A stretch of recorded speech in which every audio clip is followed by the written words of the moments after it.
process going on, but mankind won't be destroyed. The fact that you and I are working here today is evidence of that.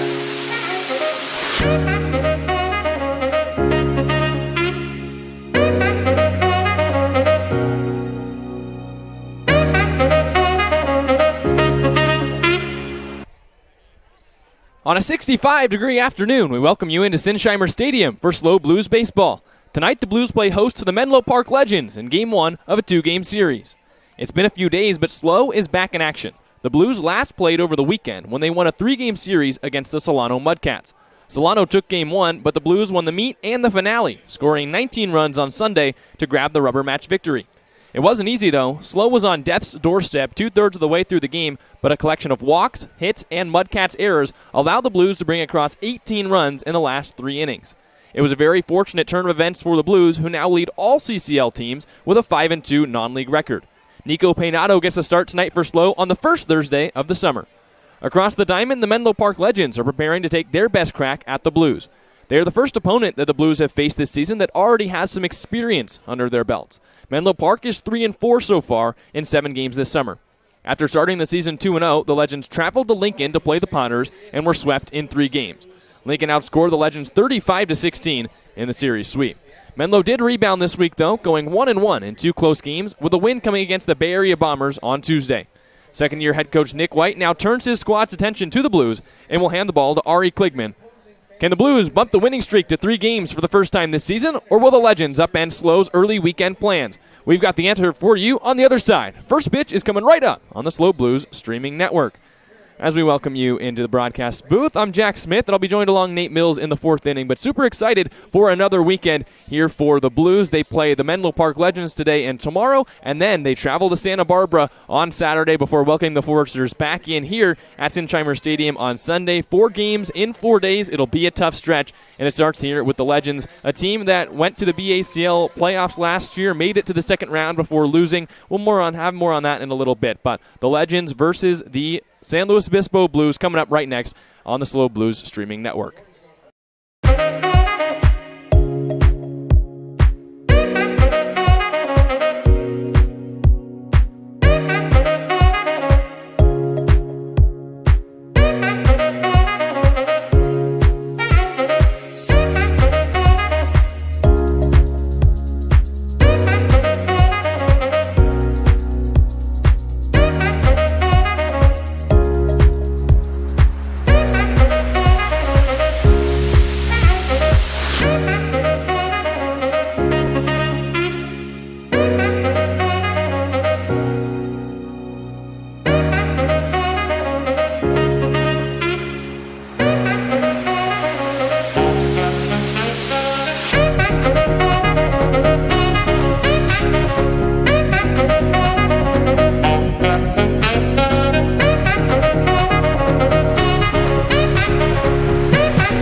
evolutionary process going on, but mankind won't be destroyed. The fact that you and I are working here today is evidence of that.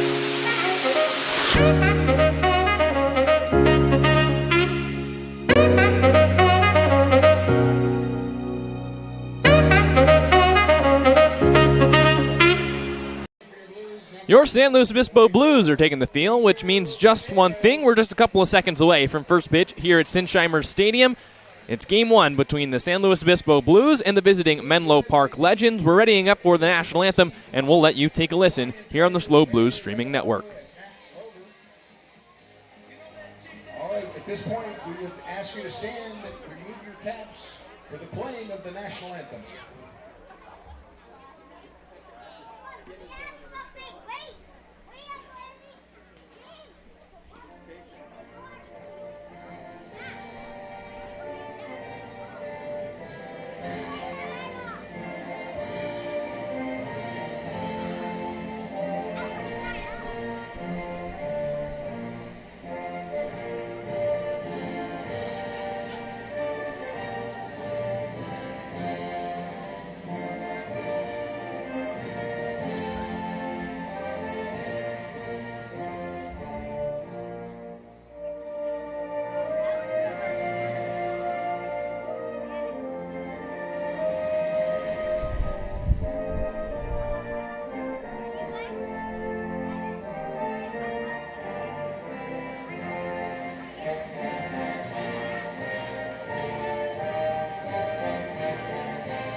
The fans are clapping it up here at Sinsheimer Stadium, and let's get you the starting lineup for the Menlo Park Legends. Leading it off, it's Cooper Winton, the center fielder from Merced College.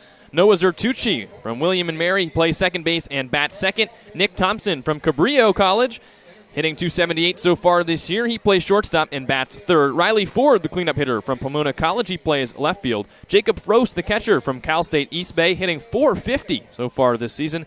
He hits fifth. Danny Peters is in the sixth spot, the designated hitter from San Francisco State. A lot of SF State in the lineup today for the Legends. Jackson Snitko, also from the Bay, plays first base, hits seventh. Antonio Nanez plays third base and bats eighth. And Rowan Felsh from the College of San Mateo plays right field, and he bats in the ninth spot. Around the horn for your San Luis Obispo Blues. It starts in the outfield from left to right. It's TJ Adams in left. Nin Burns the second in center. Corbin Ibarra in right. Zach Tollerman is at first base once again. Jacob Bruley and Cody Darcy up the middle. JT Ricken gets another start at third base. Jake Bold, the catcher from Princeton, is back behind the dish for his second game as a Blue. Trevor Schmidt will DH. And on the mound for the Blues is Nico Peinado. The high school arm has thrown just 2/3 of an inning for the Blues so far this season. Has not given up a run. He's given up a pair of hits, but got the 2 outs the Blues needed him to. And now he gets the start against the Menlo Park Legends. Here you can see Peinado warming up. Just a couple more pitches, and we'll be ready here for first pitch at Sinsheimer Stadium. It's Winton, Zertucci, and Thompson due up for the Menlo Park Legends, who are 3-4. They started their season 2-0. Got swept by Lincoln out in Lincoln. That was a tough series for the Legends, being outscored 36-15. But since then, they're 1-1, including a win on Tuesday against the Bay Area Bombers.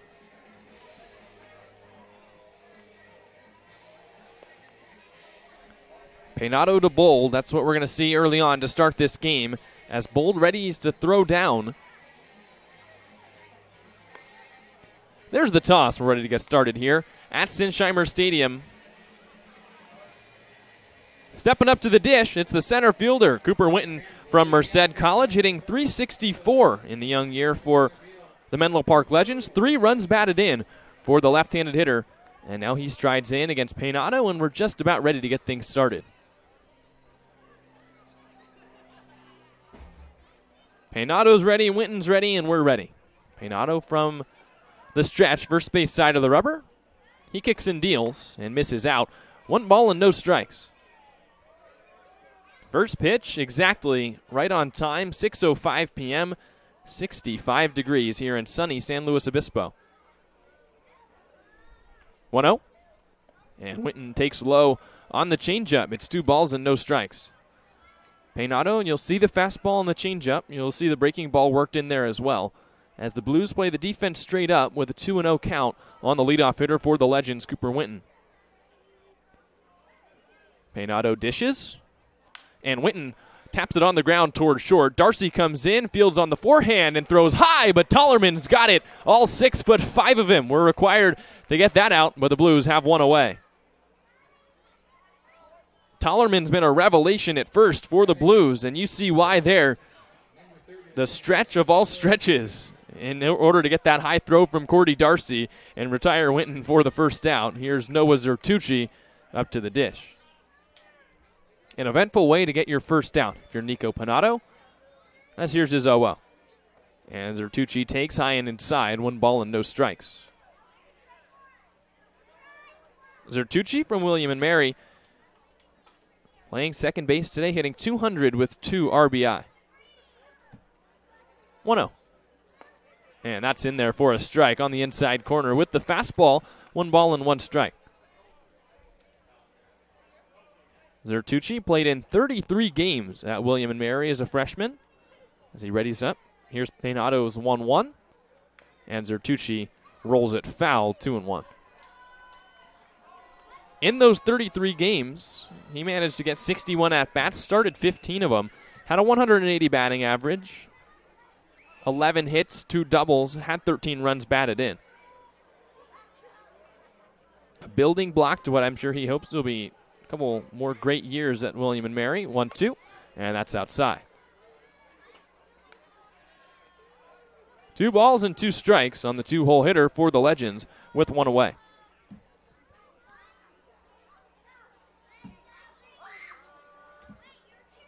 Peynado shrugs and comes home. And that is tapped off the mound towards the first base bag. The pitcher's over to get it. That's Peynado. He dishes to Tullerman in time for the out. There's 2 away. That one was right off the plate. It bounced up in the air like a trampoline, and Peynado was over to grab it for the second out of the inning. And now with 2 away, it's Nick Thompson.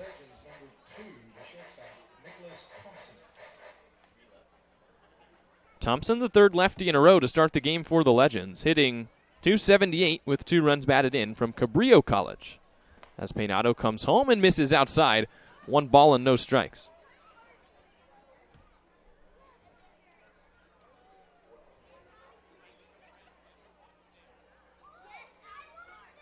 Here's the 1-0.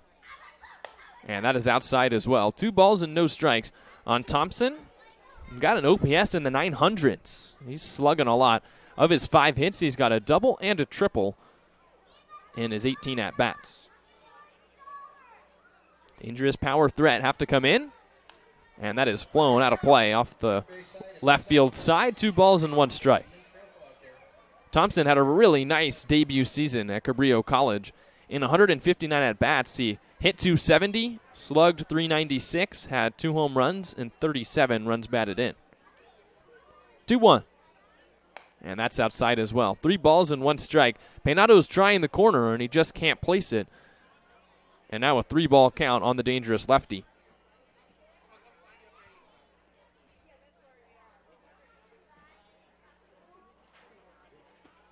Here's the pitch. That is in there. Strike 2 called on the outside corner, and the count moves full.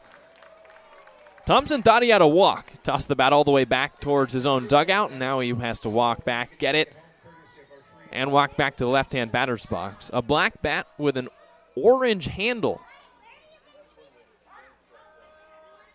3 balls, 2 strikes, 2 outs. Peynado looking to go 1-2-3. He kicks and deals.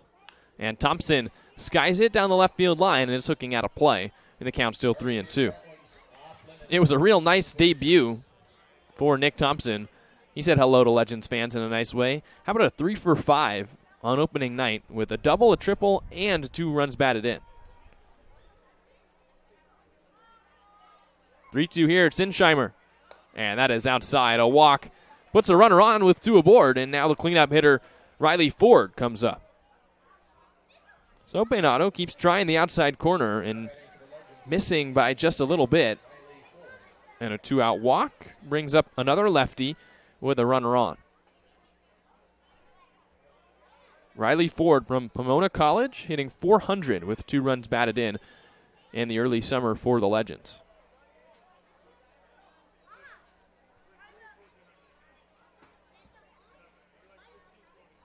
Peynado working from the stretch with a runner on. He kicks and deals and spots up that changeup on the outer half for a strike. It's no balls and 1 strike. Ford, if Thompson was the hero in the first game, was the hero in the second, as he went 3 for 5. Had a walk, 2 runs batted in. He also stole 2 bases, as that one misses low, 1 ball and 1 strike. The lefty from Pomona College, who went to high school in San Francisco at University High. Check on Thompson at first, and he's back in safe. 1-1 the count. Scoreless game here in the top of the first inning. Peynado looking to get out of it, and he shows the breaking ball and misses out. 2 balls and 1 strike. All 6 of Ford's hits this season for the Legends are singles.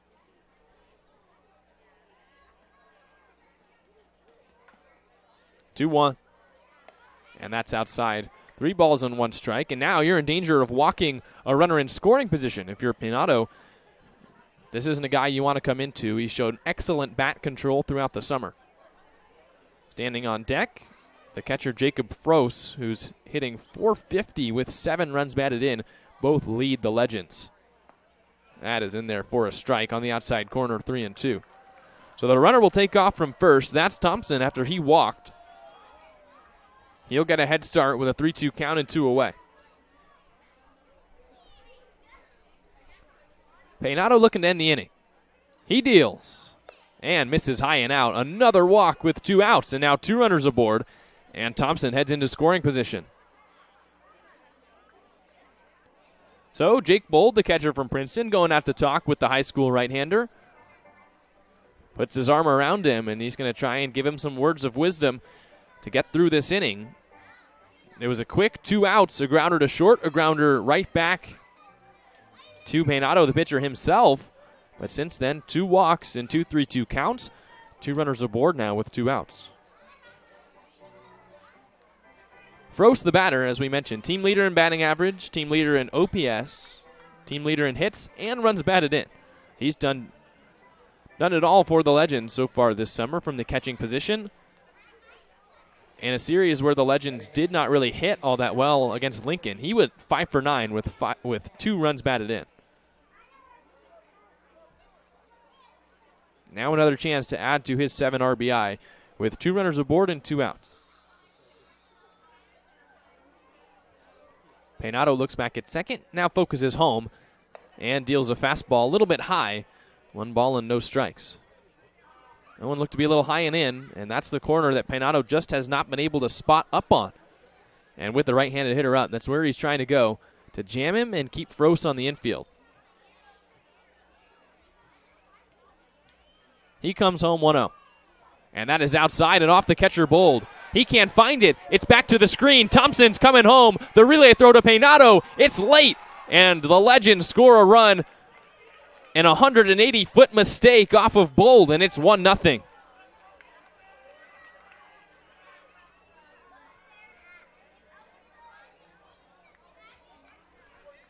Just a terrible turn of events for the Blues. That was in the dirt. It bounced off of Bold, and with such a big backstop here at Sinsheimer Stadium, he couldn't find it. Real nice aggressive base running from Thompson, and the walks have come back to bite the Legends, and they're still not out of the inning with the runner at third and 2 outs.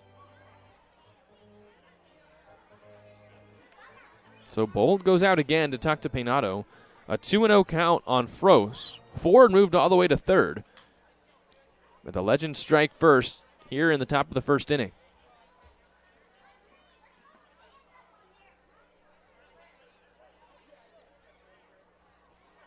Two balls, no strikes, 2 outs. Here's the pitch. And that hit him. A high breaking ball is off the shoulder of Frost, and now there's runners at the corners with 2 away after the hit by pitch. All kinds of craziness going on here with 2 outs. That was the Blues' problem over the weekend against the Solano Mudcats. In the game they lost, they allowed 7 runs in the 6th inning, all with 2 outs. As now Dean Traynor is going to come out and talk with Peynado. Well, the Blues just really couldn't find a way to get the 3rd out very often in that series against Solano. As we mentioned, they were lucky to come away with a series win with the way that Solano just crumbled late in that one. But Dean Traynor going out to talk with the right-hander. Offer up his words of wisdom, or perhaps try and inspire a 2-out performance from Peynado. The 75-year-old head coach for the Blues, he's seen it all. He's been a pitching coach for the Marlins in the major leagues. He was the manager for Team China in the World Baseball Classic. And he's seen more minor league seasons than most of these players have seen years in their life. So he's a guy you want to listen to on the mound. He walks off. Peynado stays in. Rulli sticks around to have one final word.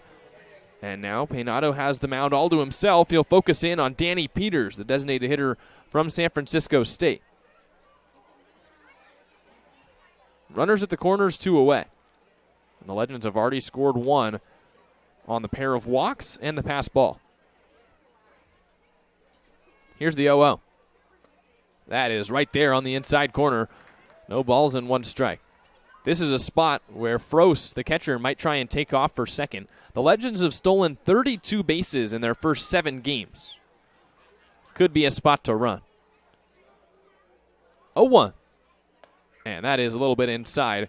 1 ball and 1 strike. Peynado is just continually missing on that arm side location. Little too much run on the fastball and can't keep it in. 1-1. That is on the ground to third. Ricken dives, and it's by him into left field. Another run comes in to score. Frost moves up to second. It's 2-0 Legends. So the Legends, props to them, keep adding with 2 outs. That was just some bat control swing from Danny Peters in a 1-1 count. Tapped it past Ricken at third, and he picks himself up an RBI. And the inning is still not over. Runners at first and second with 2 outs. Not the way the Legends wanted to get their 4-game weekend started. As Jackson Snitko, first baseman, also from San Francisco State, steps up to the dish with 2 outs. Peynado deals. That's outside. 1 ball and no strikes.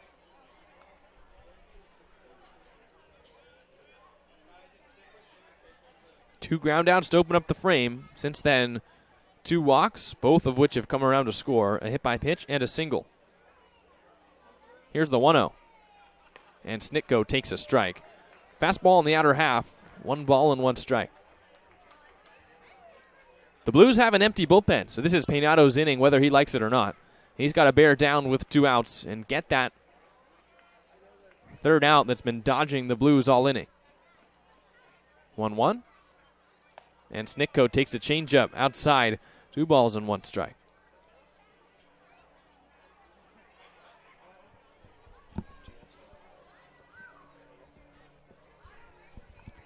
Two and 1 the count on Snitko. He's trying to bring in another run for the Legends and extend this lead. 2-1. That's outside as well. 3 balls and 1 strike. 31 pitches now in the inning for Peynado. 19 balls and 12 strikes. And if you're the Legends, you can just keep taking until he gets to 2. Peynado's not been around the zone here in his first start for the Legend. 3-1. That is in there right over the heart of the plate. Another Legend tosses their bat back, but this time it's Snitko's got to go back and pick it up. Another full count. We'll see if this is the one that Peynado can get out of.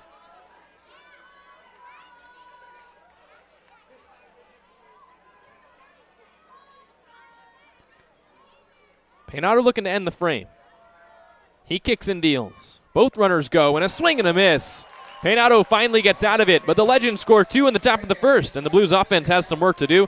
Coming up, it'll be Nin Burns, Jacob Ruley, and Corbin Ibarra when we come back on the SLO Blues streaming network.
We welcome you back here to Sinsheimer Stadium and the San Luis Obispo Blues matching up with the Menlo Park Legends. The Legends have an early 2-0 lead after they scored 2 runs in the top of the first inning. Here's the lineup the Blues will bring up to try and come back.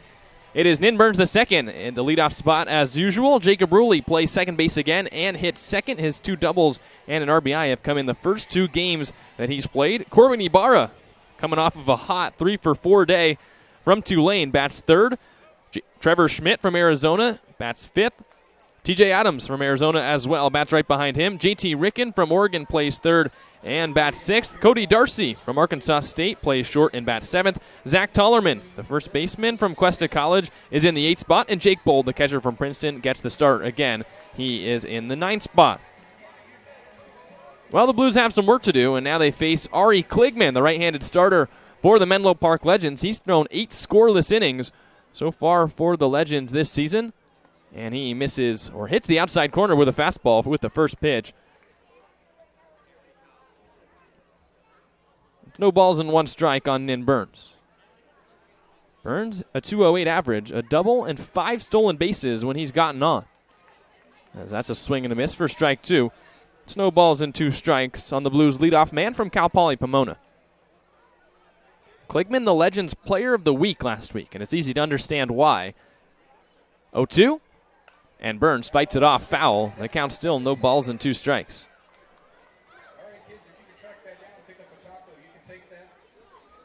Kligman tied for the team lead in innings pitched, and he went 8 scoreless against the Potters.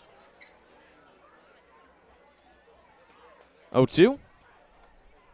That's inside. Make it 6 scoreless. He threw 2 innings early on in the season for the Legends, then 6 scoreless innings against the Potters, had 5 strikeouts in a game that eventually the Legends wound up losing, but no fault of his. He was dominant as Burns lines it right to the second baseman Zertucci for the first out. Stung off the bat, but it's out number 1.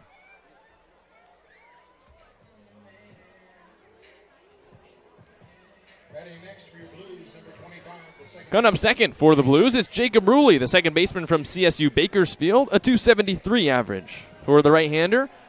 2 doubles and a run batted in. He's played in just a couple of games with the Blues, but he's impressed the coaching staff enough to be in the 2 spot and continually playing up the middle of the infield. Kligman deals, and that's a breaking ball on the outside corner for a strike. Swing and a miss, it's 0-1. Kligman works from the windup around that first base side of the rubber. He deals, and that's in the dirt. It's 1 ball and 1 strike. Here's the defense for the Menlo Park Legends. In the outfield from left to right, Ford, Winton, and Felsch. On the infield on the first base side, it's Snitko and Zertucci. On the left side, Thompson and Nanez, and Frost, the catcher, is behind the plate.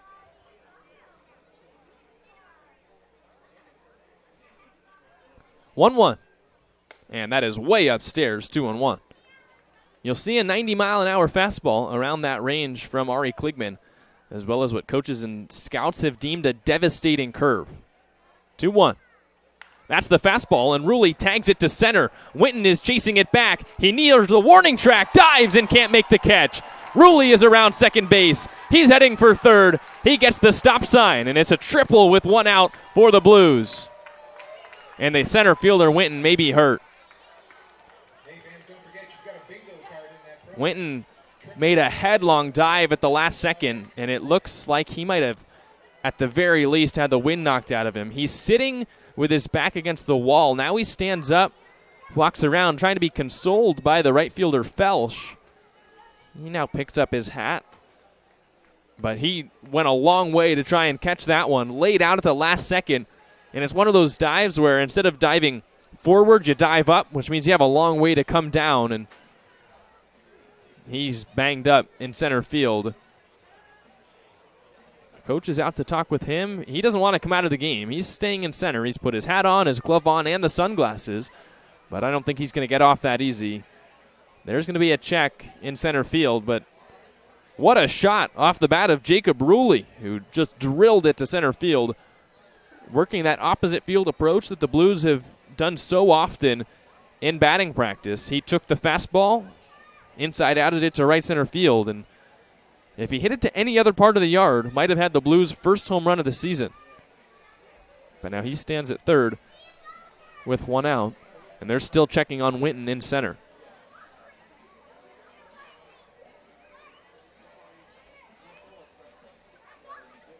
For Ruley, that's his 3rd extra base hit of the summer, and he's only been here for a couple of days. He had 2 doubles, 1 each in his first 2 games, and now you add the triple.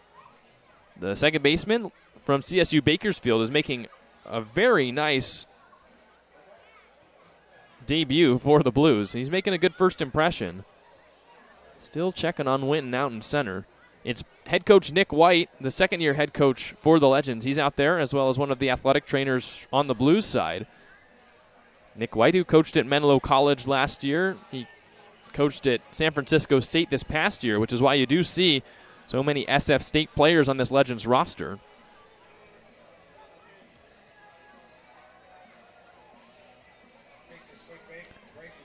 Winton, not one of the guys from San Francisco State, but Nick White just wanted to make sure his player's okay.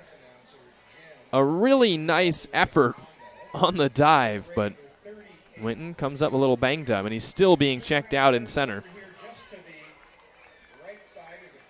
Whether he comes out of the game or not, the Blues have a runner at third with one out, and Corbin Ibarra, who had 3 hits last game, is going to be coming to the plate.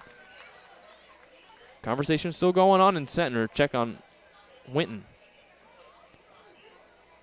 As Kligman's going to start to get some warm-up tosses himself. It's been a little bit long of a wait.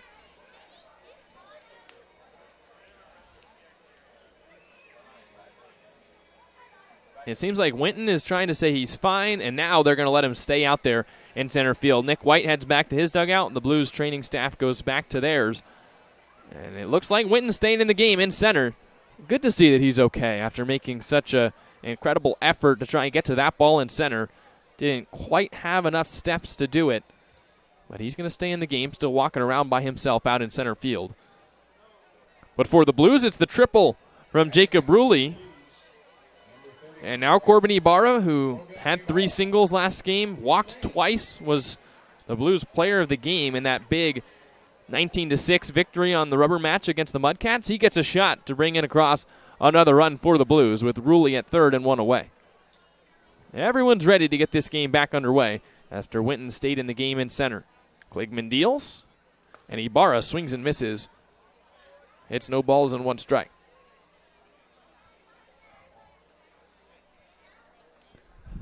With Rulli's speed, a ground ball or a sacrifice fly would bring in this run for the Blues. But I'm sure Ibarra is thinking hit first. 0-1. That's the curveball, and it's upstairs. 1 ball and 1 strike.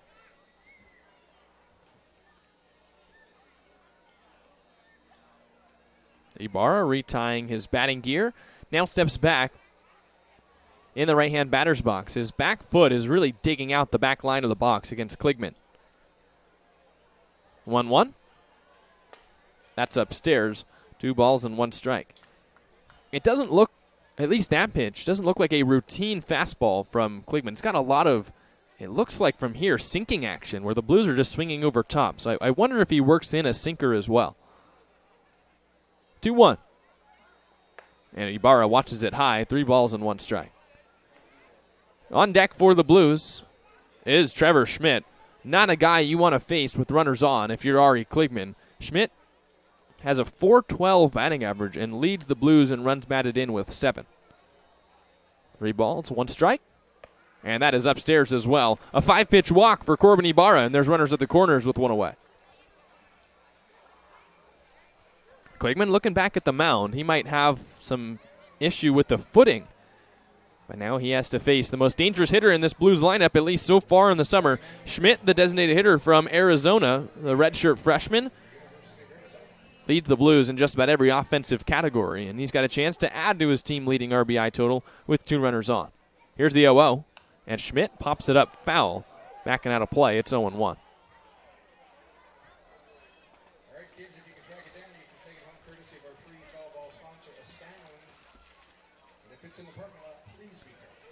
Schmidt walks over. It looks like he's maybe checking. No, he's going to put some pine tar on his bat. With the on-deck hitter, TJ Adams. Both of them play at Arizona, and both of them were redshirt freshmen. Schmidt, a .412 average, also has 9 walks, so the on-base percentage is even higher. And he's just been red hot to start the summer for the Blues. Kligman working from the stretch. Front foot a little bit offset. He picks to first, and it's not in time to get Ibarra. The Blues looking to answer back after the Legends scored 2 runs in the top of the first inning off of Nico Peinado. Here's the 0-1 offering. And Schmidt swings and misses at the top of the zone. It's 0-2. So now he's got to battle up. Put something in the air, on the ground the other way. For the Blues, they're fine with anything but a strikeout or a double play. Picked to first again, and it's in the dirt. Good scoop by Snitko, the first baseman. They might have gotten Ibarra had that been a good throw. He was far off the bag, which makes you wonder, could Corbin Ibarra try and run from first with an 0-2 count? He does not, and Schmidt bends back out of the way of a fastball that misses high. It's 1-2.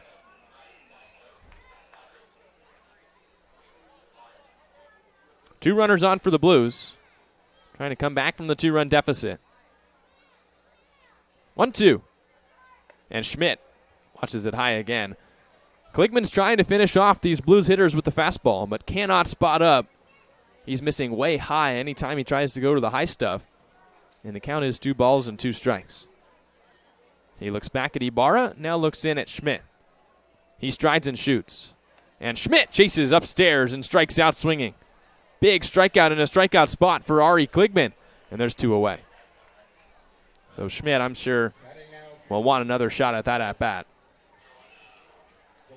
When you have a runner at third and less than 2 outs, the one thing you can't do is strike out. He bangs his helmet as he walks in the dugout, and now it's got to be TJ Adams, who will look to pick up his teammate from Arizona.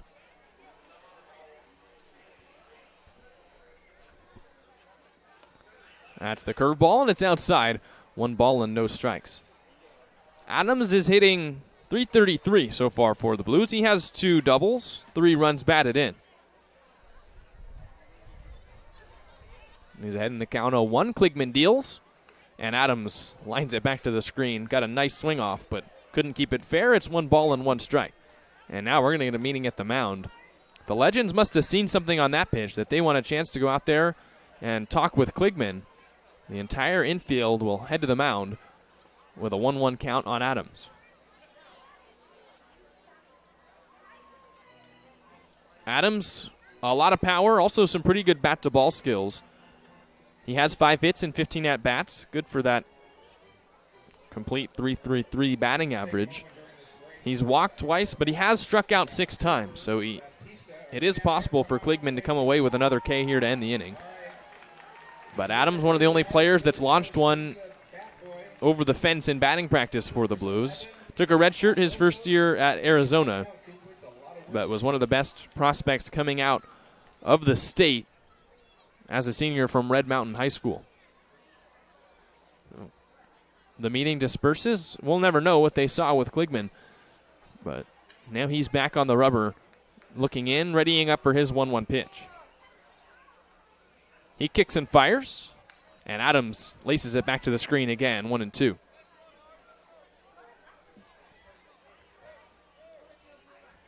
Adams just a little underneath, as the Blues, at least Ibarra at first, will be able to run on the sound of contact. Runners at first and third, 2 outs. The pitch? That is upstairs, 2-2. I think 50-50, Kligman thought that might have been strike 3. But instead, it's a 2-ball, 2-strike count with 2 away. Ibarra at first, Rulli at third after his triple. Kligman deals. And Adams chops the curveball on the ground past the third base bag, foul. And the count stays 2-2. Burns lined out to start the inning. Then Rulli hit the triple to center. A walk for Ibarra placed him at first base. Then Schmidt struck out with runners at the corners and 1 out. The pitch to Adams is a fastball popped up straight back right over our heads here in the press box, and the count stays 2 balls and 2 strikes. Adams left the stadium, but he did it the wrong way, and the count's still 2-2.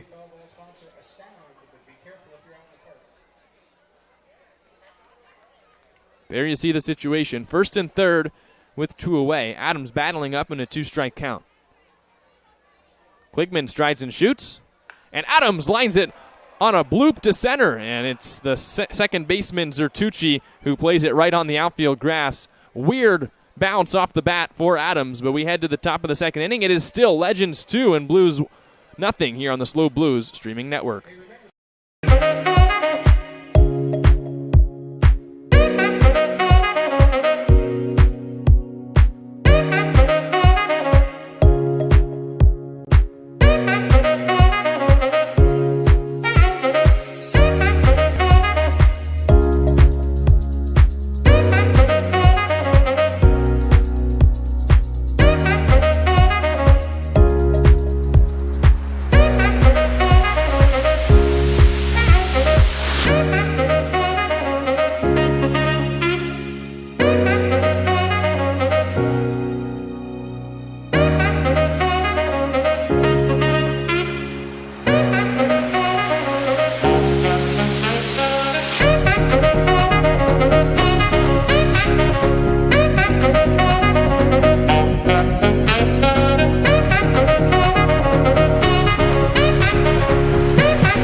Top side of the second inning here at Sinsheimer Stadium, and the Legends have a 2-0 lead over your San Luis Obispo Blues. They bring up 8-9-1 in the order. It's Nanez, Felsch, and Winton due up for the Legends here, and it's still Peinado out on the mound for the Blues. So Dean Traynor sticking with the high school right-hander who gave up 2 runs, all with 2 outs, back in the top of the first. Retired the first 2 batters.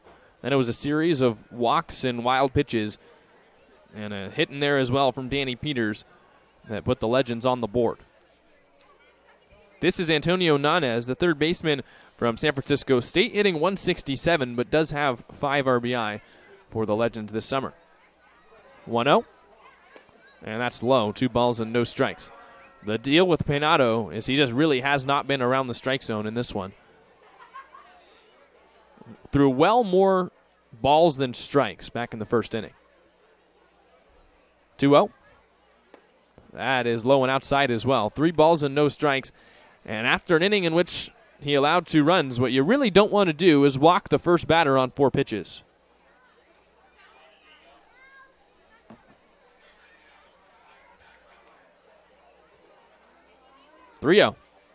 And that is in the dirt. A 4-pitch walk to start the inning, and Nanez is aboard.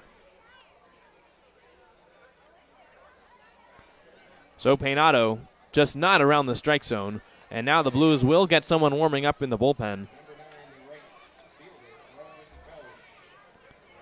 They're getting a couple guys up and stretching, but still the urgency does not seem there to take Peinado out of this game.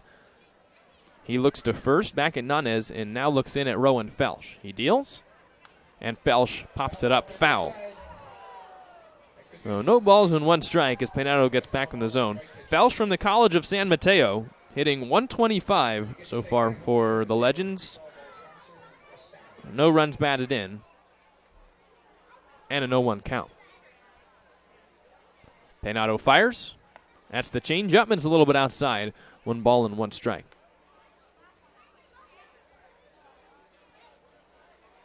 Felsch is a threat when he gets on base. He stole 3 bases on opening day for the Legends as a pick back to first, and Nanez is back safe. Didn't appear in any games for the College of San Mateo this past year, but hit really well in his senior season at Palo Alto High School. And he laces that one on the ground now.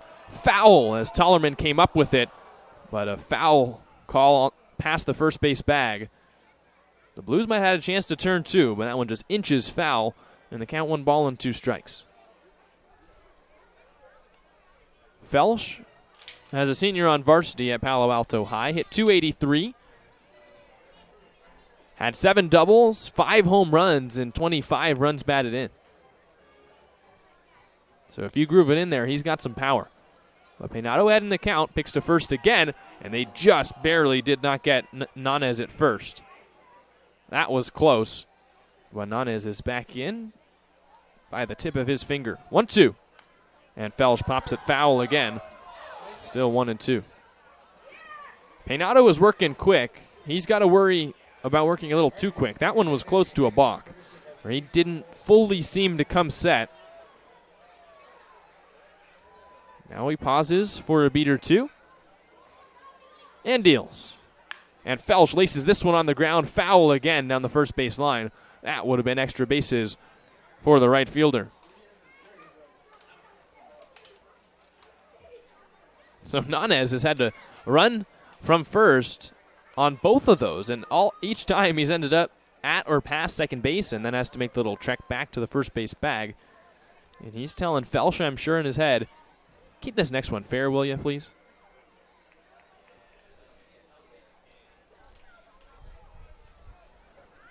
One ball and 2 strikes as Peinado looking to get the first out here in the second.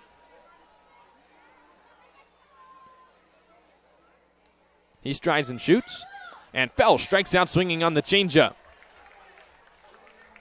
There's the second strikeout for Peinado, the first out here in the second, and that was a beautiful changeup below the zone. Back to the top of the order we go as Cooper Winton's coming to the dish.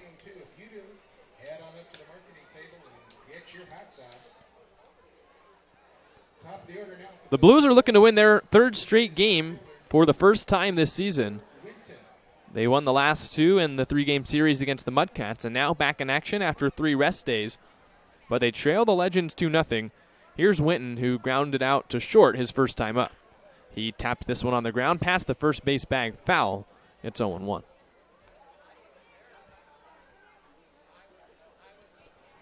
The Blues 5-2. The Legends are 3-4, and they're 0-3 versus the CCL teams they've played. As we mentioned, they were swept by the Lincoln Potters just a weekend ago. 0-1. That is in there for a strike on the inside corner. No balls and 2 strikes. So Peynado, it seems that he's getting a little bit more comfortable with the changeup than the fastball when it comes to pitching on the corners. He shakes. And now he has the sign that he wants with 2 strikes. 0-2. That is low and spoiled out of play, foul. He tried to groove the fastball past the bat of Winton, but Winton was able to catch a piece. Now he's just going to try and straighten it out with an 0-2 count.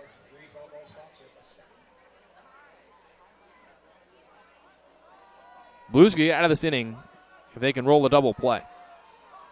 0-2. Runner goes and now heads back towards first base. The pitch gets away from Bull, and that's going to be a strikeout. But both runners are going to advance. Cooper Winton gets on the drop third strike. And that is a tough turn of events for Peynado in an 0-2 count.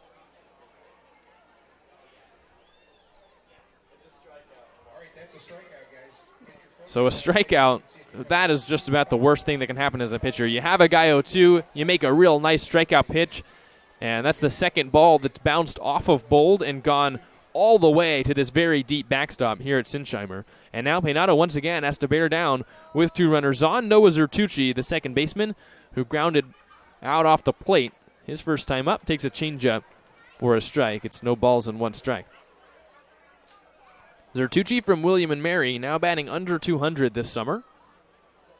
But again, the Legends have traffic on the base paths with 2 outs. 0-1. Spoiled, foul, 0-2. Winton had thought that he was going to be awarded first base on the drop third strike, but I think he forgot that with a drop third strike and a runner on first, you're out automatically. So Peynado does indeed dodge a bullet, and now he's 1 strike away. 0-2, and a tapper foul. But Winton sold enough that I think he convinced some people in the stadium, and he was trying to rally his way to get to stay on first base, but not exactly how the rules work. And now there's 2 outs, but it did let Nunez, the runner, get into scoring position. 0-2. And that's another strikeout on the changeup. Peynado has a couple of strikeouts in the inning, eventually strikes out the side, and we head to the bottom of the second. It is still 2-0 Legends.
off for the Blues here in the inning. It's going to be J.T. Ricken, the third baseman from Oregon. Behind him, Cody Darcy, the shortstop. Zach Tollerman, the first baseman, due up for the Blues, who are trailing by 2 here in the bottom of the second inning against Ari Kligman and the Menlo Park Legends. The Blues threatened but did not score in the first and stranded runners at first and third. Now Ricken trying to start a rally. Takes a fastball a little bit low. It's 1 ball and no strikes.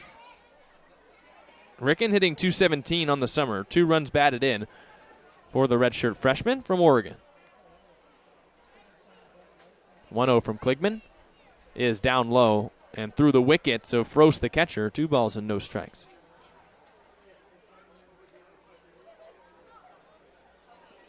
Ricken, a 2022 graduate of Bishop Blanchette High School, one of the top Pacific Northwest recruits in the 2022 class. He looks at a fastball upstairs again. 3 balls and no strikes. And then Ricken, unfortunately, as we've talked about before, tore his hamstring and was non-rostered by Oregon. So figuring out his path here in the summer for the Blues. That's in there for a strike. 3 balls and 1 strike. And Ricken was off to a hot start. He's played really nice defense at third, but been slumping with the bat a little bit. Average hovering around 200. And he laces that on the ground towards third. Nanez goes to a knee to field it. Throws across the diamond in time to get Ricken for the first out. So 1 away, and that gives way to Cody Darcy, the shortstop. Stepping in now for your Blues, number 18, the shortstop. Darcy, a 143 hitter on the young summer for the Blues. 2 runs batted in. The shortstop from Arkansas State, who's been just about everywhere. Plays at Arkansas State, UTSA, Xavier, all after being drafted by the New York Mets back in the 39th round coming out of high school. As he taps it foul, it's no balls and 1 strike. Darcy's a really interesting story. He's was such a good prospect coming out of high school and just has struggled to hit so far at the collegiate level. Eventually, this past season, in his 5th year, played in just 7 games at Arkansas State. 0-1, and that's out. 1 ball and 1 strike. But he's used up all 5 of his years of eligibility, and now, unlike some of these other players that the Blues have, he's just trying to continue his baseball career by impressing some people throughout the summer. The best season he's had at the collegiate level was probably in the lone season he played at UTSA, where he hit .215, had 2 home runs, and 17 RBI. 2-1 from Kligman, and that is up. 3 balls and 1 strike.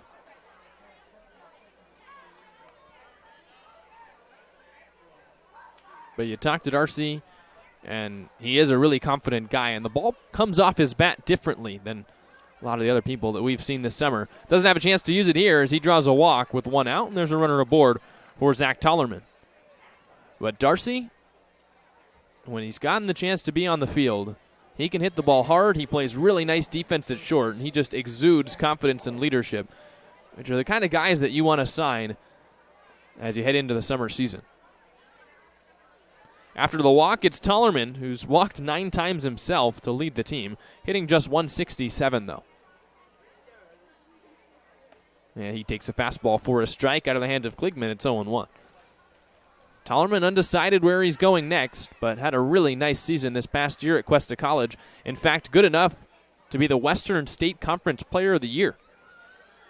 Coming to play for the Blues, and that misses up. 1 ball and 1 strike. Tollerman had a .367 average, an on-base percentage exactly at .500, and a slug at .627. I led the team in just about every offensive category. 1-1, curveball upstairs, 2 balls and 1 strike. But Tollerman, another guy like Darcy, where since he can't return back to Cuesta next year, he's used up both of his years of 2-year college eligibility. He's just trying to find his way onto a 4-year institution. Trying to punch his ticket. 2-1. And he takes a fastball for a strike. 2 balls and 2 strikes. And he looks like he missed a sign. The Blues' third base coach not happy with Tollerman. Clapping his hands over at third base. 2-2. It's in the dirt. A nice block by Frost, the catcher, and it's 3 balls and 2 strikes.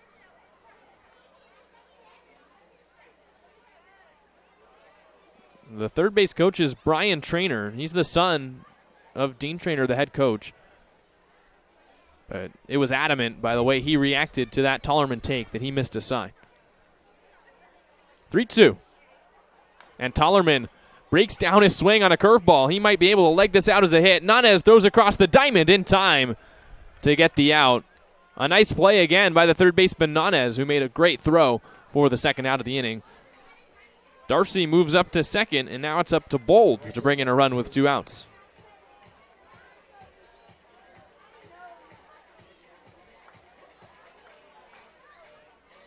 Bold, the catcher from Princeton, playing in his second game with the Blues. Went 0 for 5 in his first game, struck out 2 times, but he was an above 300 hitter as a freshman at Princeton. In fact, the lone freshman for the Tigers to hit above the 300 mark, and only one of 4 players in general to do so. And he takes that fastball low. It's 1 ball and no strikes. 2 5-3 ground outs in the inning. Darcy walked. He advanced to second. And now he stands 180 feet away from putting the Blues on the board. Kligman deals and misses outside. It's 2 balls and no strikes.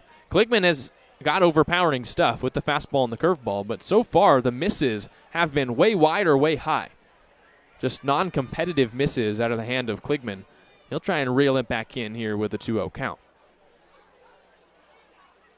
Looks back, Darcy at second, now deals. And misses outside with a fastball. That one a little bit closer. Could have been a strike.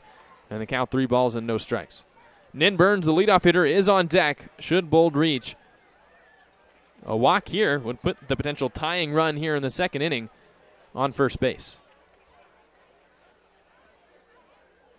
3-0. And that is a strike on the outside corner. It's 3-1.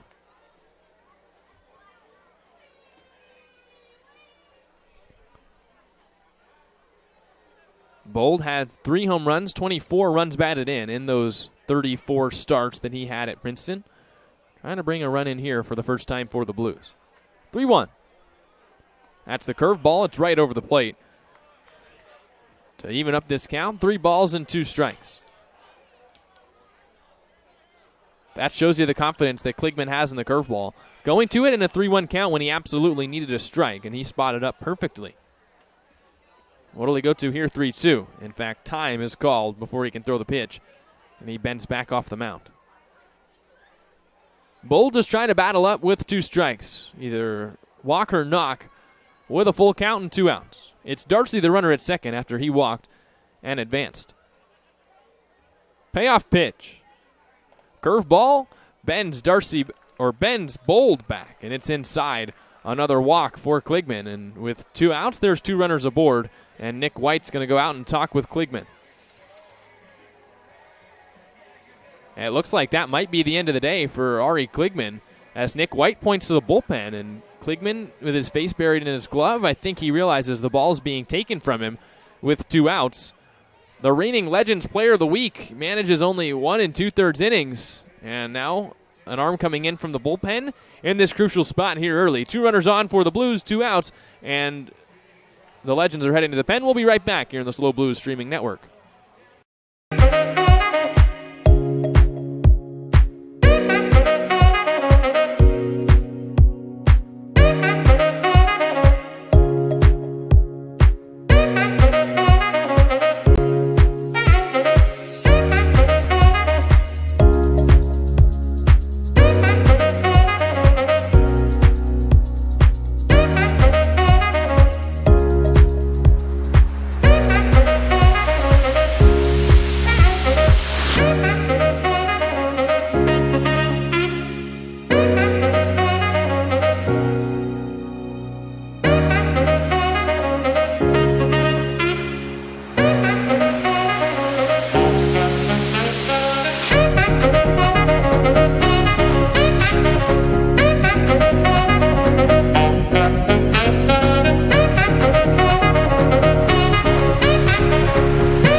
there's some strange evolutionary process going on. But mankind won't.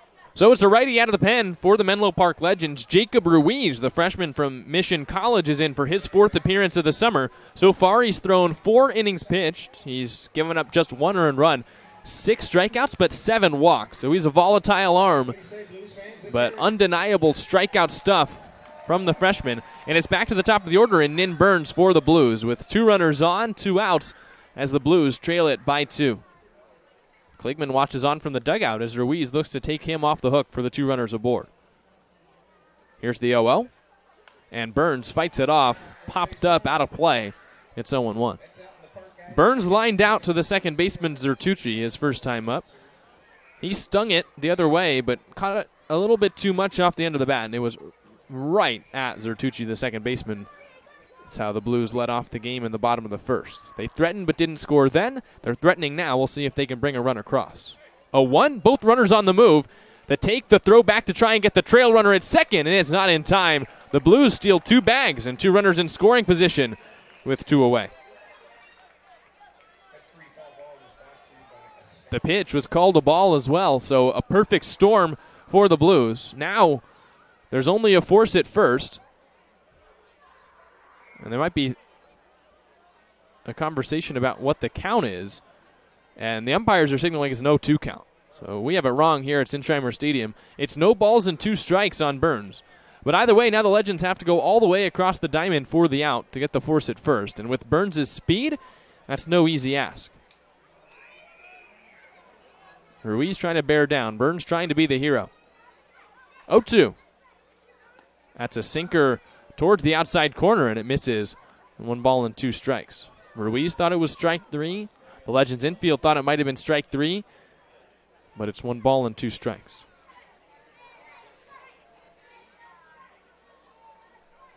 It's Darcy at third, Bold at second.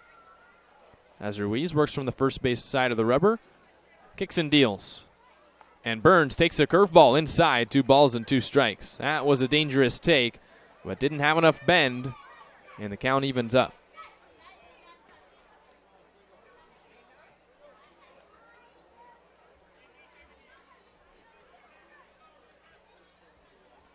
Two. And Burns lines it into left field, base hit. Here comes 1 run, Bold getting waved in. Here's the throw from the left fielder, Ford. It's cut off, and the Blues tie it up. It's 2-2. Nin Burns comes through with 2 strikes and evens this one up in the bottom of the second inning. And Ruiz just could not get that 3rd strike on Burns. A great swing by the leadoff man, and maybe a sign of things to come from Burns, who's been swinging the bat really well as of late.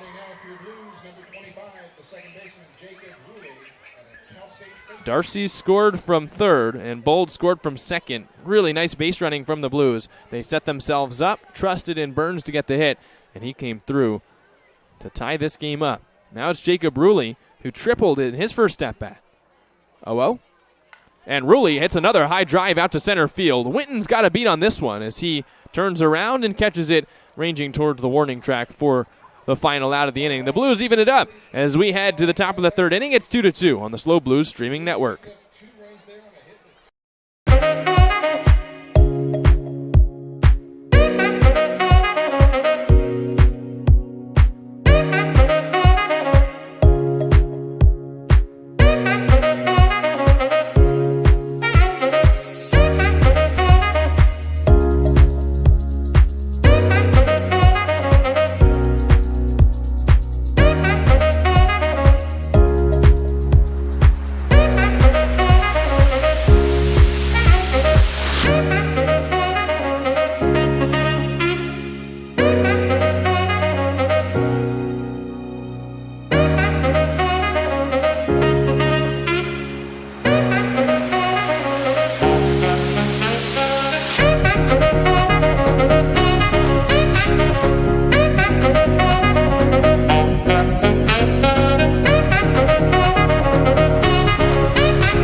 The fact that you and I are working here today. Top of the third here at Sinsheimer Stadium. The Blues have evened it up at 2 apiece on the 2 RBI single from Nin Burns with 2 outs and 2 strikes. And that's a big hit. The Blues, if that did not fall for a base hit, would have stranded 4 runners across the first 2 innings here in Game 1. And that might have set the tone for how the rest of this game could go. But instead, Burns comes through. The Blues tie it up. And now it's a whole new ball game. As Peynado stays out there, and there's a high lofted fly ball out of play. It's no balls and 1 strike. On the hitter, Nick Thompson. He was the one that started that 2-out rally in the first inning for the Legends. Drew a walk, eventually came around to score. As the Legends score 2 runs, both with 2 outs. And that's inside on the breaking ball, 1-1. It's Thompson, then Ford and Froese. 2 up here in the top of the 3rd inning against Peynado.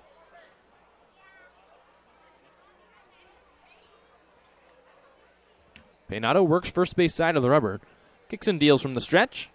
And that is tapped off the plate again. Peynado comes off the hill. Quick toss to first. It's low, but Tollerman gets the oven mitt on it, and there's 1 away.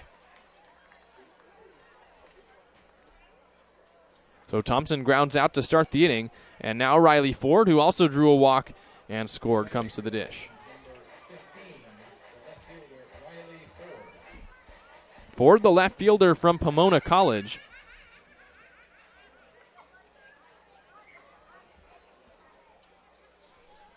Still hitting around that 400 level for the Legends this summer. He rolls it on the ground to first. Tollerman comes up with it, and he's going to opt to tag out Ford, who jokingly runs back towards the Legends dugout, and that's the 2nd out. Little antics from the left fielder for the Legends, but there's 2 away. And Peynado, ever since that 2-out rally, he's been electric. Struck out the last hitter in the first, struck out the side in the second, and now he's gotten 2 quick ground outs and might get the Blues right back in the dugout here in the inning. The batter is Froese, who was hit by a pitch and stranded at second back in the first inning, hitting .450 with 7 runs batted in.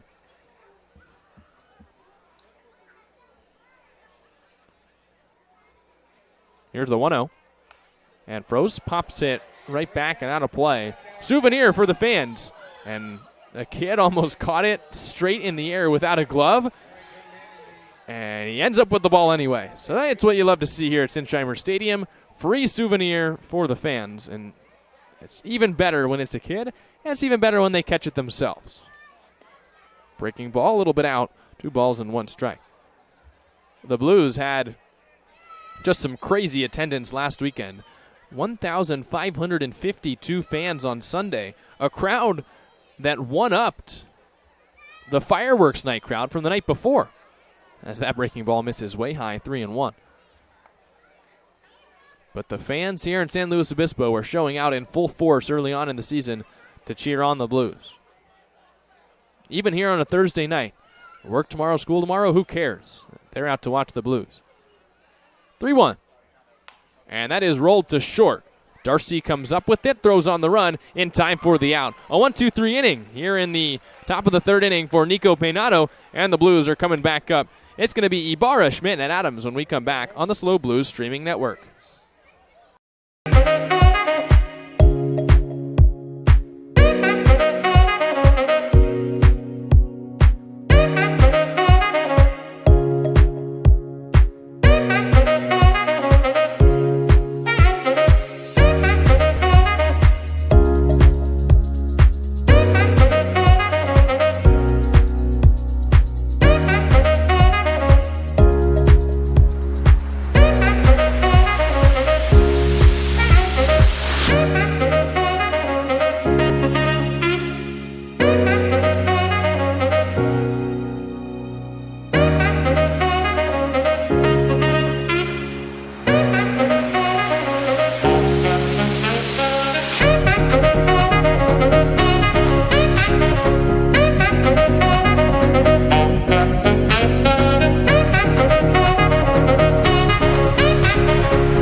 Home half of the third here in stunning San Luis Obispo. Just beautiful weather here on a Thursday night.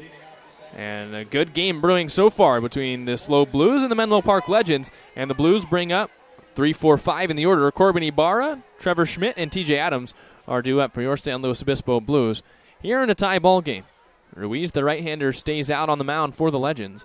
And he looks in at Corbin Ibarra, who walked and was stranded at first to end the first inning.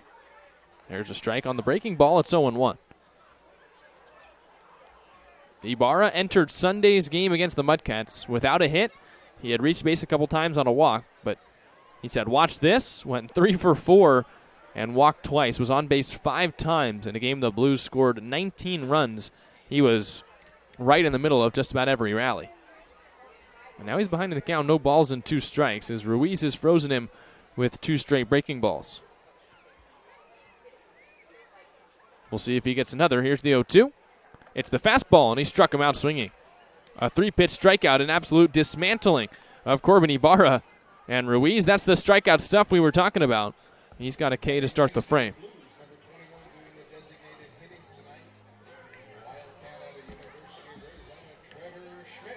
Trevor Schmidt up now, the designated hitter, struck out swinging his first time up. That was back in the first inning, and I'm sure he wants to make amends for that first at-bat. Struck out with a runner at third, less than 2 outs. And he fouls this one back and out of play. It's 0-1. But for Schmidt, a guy that's been so productive for the Blues, it was really a change of pace to see him not bring in that runner from third. 0-1. That's a breaking ball off the outside corner for a ball. It's 1-1. Schmidt still hitting about 400, though, for the Blues. 7 hits, 2 of them are doubles. He's walked also 9 times and has knocked in 7 runs. 1-1. He gets a changeup, and that's in there for a strike. Bends back over the plate, 1-2. Schmidt, like Adams, who's on deck, a red shirt in his first year at Arizona, but was another high prospect heading to the Wildcats. 1-2. And he strikes out swinging for a second time. Big fastball from Ruiz, and there's 2 away.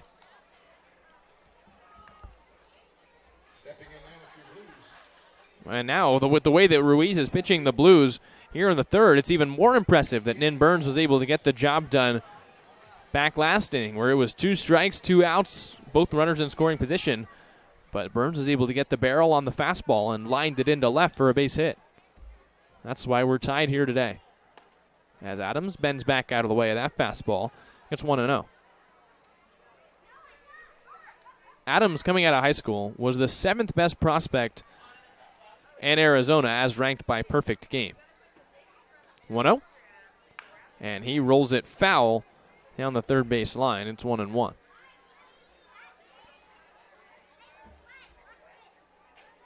And we've talked with Adams consistently throughout the season.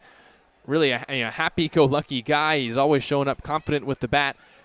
And if you had to ask me who's having the most fun out there for the Blues this season, I think I'd have to go with TJ Adams. 1-1. That's the breaking ball, and it's outside. 2 balls and 1 strike.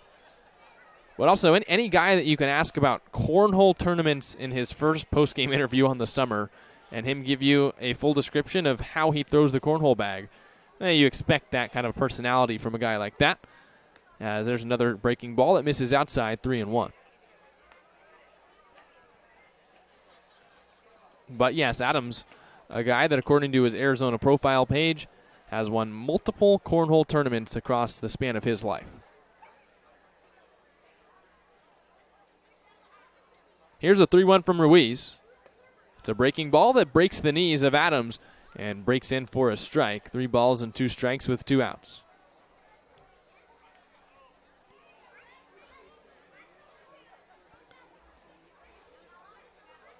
Here's the payoff. And Adams spoils it foul right back and out of play. The count's still 3-2. Adams trying to battle up and reach with 2 outs. If he can, it's JT Ricken who's in the on-deck circle. He grounded out to third his first time up.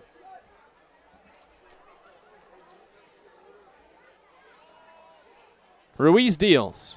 And Adams lines it right on a rip to the shortstop Thompson for the final out. The Blues go 1-2-3. We head to the top of the fourth. It's still 2-2.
I don't deny there's some strange evolutionary process going on, but mankind won't be destroyed. The fact that you and I are working here today is evidence of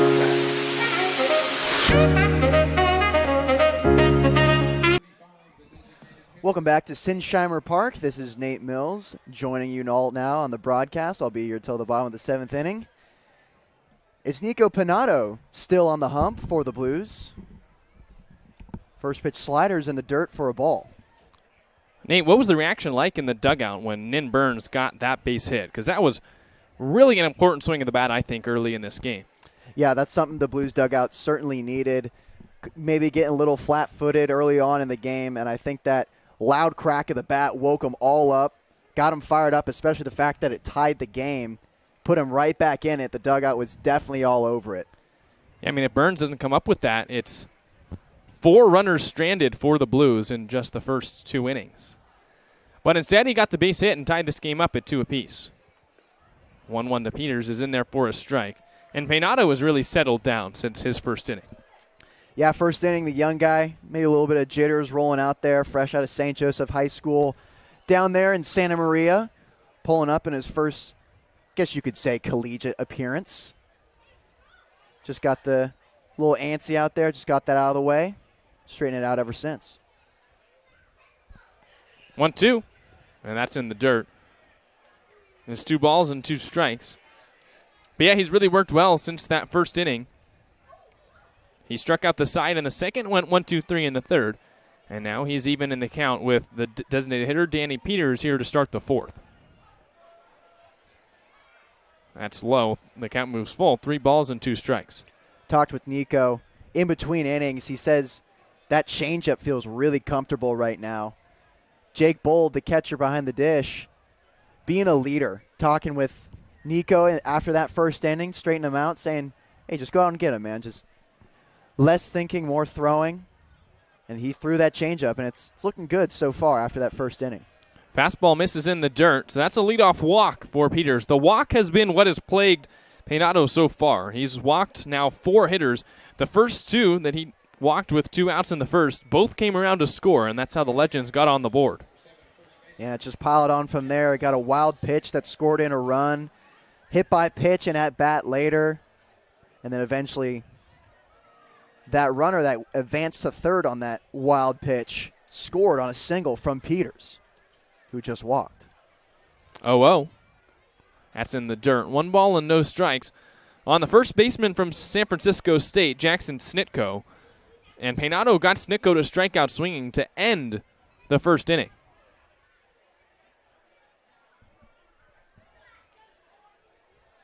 1-0 the count with a runner at first.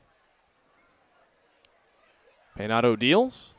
And Schnittko taps it on the ground towards first. Tellerman tags his bag, throws to second, and he throws it into left field. The runner Peters is up, but he decides to run back to second base as Tollerman tried to turn two, and his throw was just a little bit wide. And the Blues at least get one out.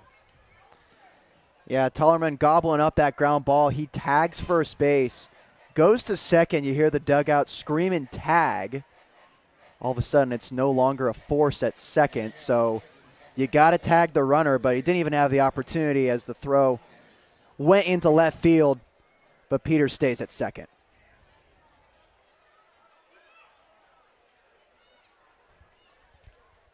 So now an 0-0 count on Antonio Nanez. And that's outside. 1 ball and no strikes. Nanez walked and made it all the way to second base back in the second before Penato was able to strike out the next 3 hitters and end the inning. But the Legends trying to get back in front. They led 2-0 early. The Blues tied it up, and now it's 2-2. That's in there for a strike on the inside corner, 1-1.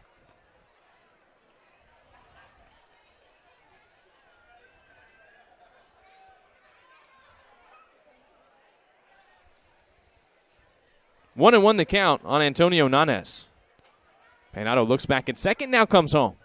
And that is lined into right field, base hit. Ibarra charges in, blazes on a hop, and it bounces off his body. Rocket throw cut off by Tollerman. Then the runner at third stops as runners at the corners with just 1 out. And that's a really good swing from Nanez right there. He goes with the pitch into right field. It's a simple base hit, advances Peters to third. Third baseman coach frantically throwing the arms up. Saw Corbin Ibarra coming up with a great throw to Tollerman, who was heads up and taking a look back at first to see if he can get him on the backdoor move, but Nanez was there safely. Now there's runners at the corners. And there's a high drive to right field.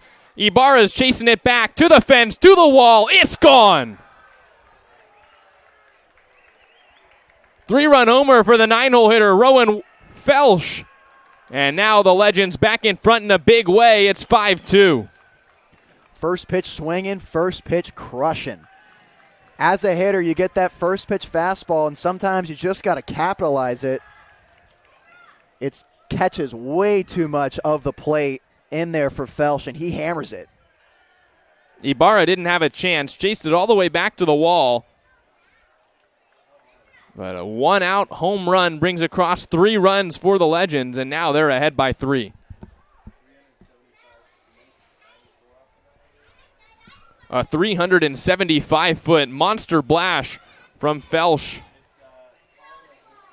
And now there's a pinch hitter coming in for Cooper Winton. We saw Winton, the center fielder, go down in the first inning with an apparent injury in center field. He stayed in the game, but now it's Colin O'Driscoll who's coming in to bat in the leadoff spot. He squares to bunt and lays it down. It's going to have to be the pitcher, Penato. He picks up, throws to first, and it's not in time as O'Driscoll's in there safe with a bunt base hit. Yeah, it's a great bunt there by O'Driscoll. He shows early, sets it down real nicely, keeps that bat firm on top of the strike zone out in front of him, and he gets to first. So now this has a chance to be a real big inning for the Legends, if it's not already. 3 runs on the home run, and immediately after that, a runner on as O'Driscoll bunts for a base hit, and that pitch is in there for a strike. It's 0-1.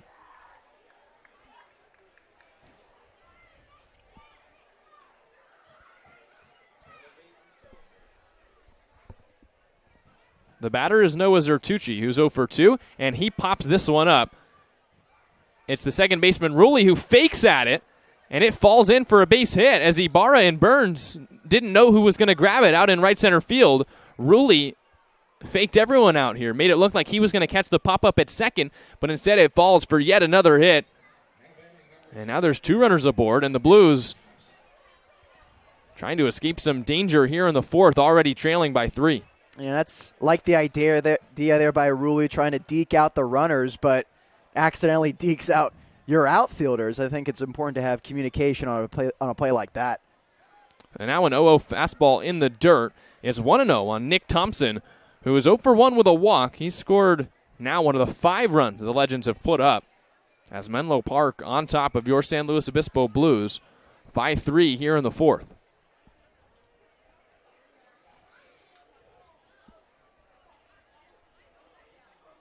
Thompson did ground out right back to Peinado his last time.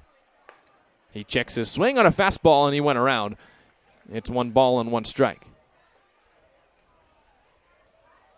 There's a righty warming up in the pen for the San Luis Obispo Blues. So Peinado could be working on one of his last couple hitters. 1-1. That's tapped right back to Peinado. He goes to second, 4-1. Relay throw from Darcy in time, double play. So Peinado rolls a pair to get out of the inning, while the Legends score 3 runs on the home run from Rowan Felsch, and it's 5-2 Legends as we head to the bottom of the 4th.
It's now 5-2 Legends here at Sinsheimer Stadium after the home run over the right field wall by Rowan Felsch. Plated 3 runs for the Legends, and now the Blues again have their work cut out for them on offense. It's Ricken, Darcy, and Tullerman.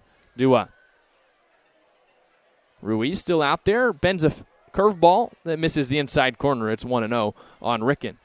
Ricken grounded out to third in his first at-bat. Yeah, I want to talk about that Ricken ground ball to third last at-bat. He hit that thing hard. I had a coach tell me, growing up, you start out a weekend with a hard ground ball, it's going to be a really good weekend. It's better than starting out with a pop-out, better than starting out than a line-out somehow or a line drive. Mitch Enertson, playing the Astros organization, emphasizing starting your weekend with a grounder. It's a good way to start. Interesting. I've never heard that before. As the count moves to 3 balls and no strikes on Ricken. Ricken from Oregon. We mentioned earlier on, Nate, Ricken had that really hot start. He's been cooler lately, but what hasn't left is the defense at third. He's been phenomenal at the hot corner, and now is a chance to draw a walk. 3-0.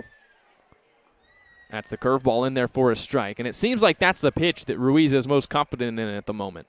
Yeah, that's that breaking ball, that slider, incredibly sharp, drops in there for a strike. Saw it when he was warming up from the side. A lot of drop to it. 3-1.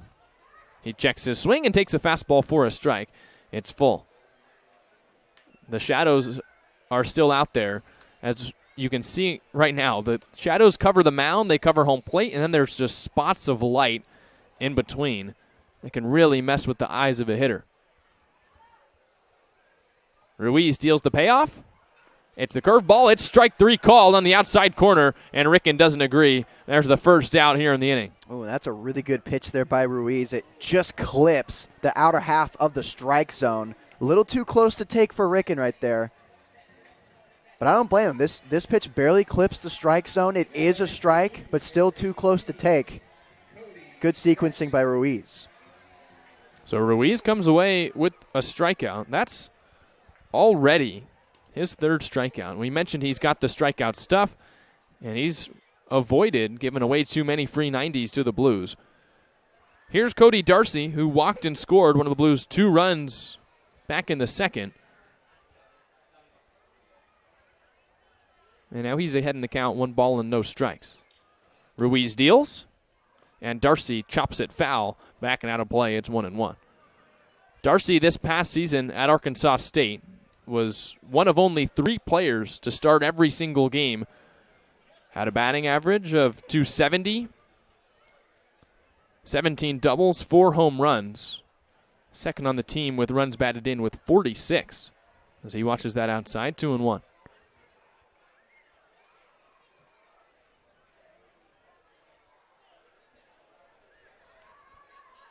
The shortstop from Arkansas State has transitioned well here in the summer for the Blues, trying to get on again as the Blues need base runners. And Darcy lines it into the gap in left center field. That falls for a base hit. He chugging around first base, headed to second. The ball bounces off the wall. Here's the throw from O'Driscoll, and Darcy's got a 1-out double. And I really like the bat path of Cody Darcy. Just an athletic, balanced swing. And he loves that left center gap.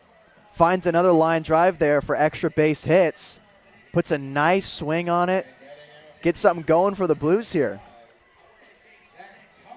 Darcy has had a really good game so far. A walk and a run, now he's doubled. He started that rally for the Blues back in the second, where he drew the walk, ran the bases well, and eventually came around to score. And I think he hopes his double might have sparked the similar thing here in the fourth, as the Blues now trying to come back from a 3-run deficit. Zach Tollerman at the dish with a runner at second. Ruiz looks back at Darcy, now comes home and misses outside. Another great block by Frost, the catcher. He's been a brick wall back there on all of these breaking balls. It's 1-0. Yeah, hats off to both catchers once again.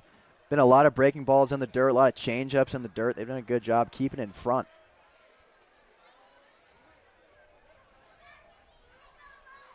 1-0. And that is outside. 2 balls and no strikes. This has been sometimes the problem with Ruiz. We mentioned he's got the strikeout stuff, but he also, across his first 4 innings pitched with the Legends this summer, had 7 walks.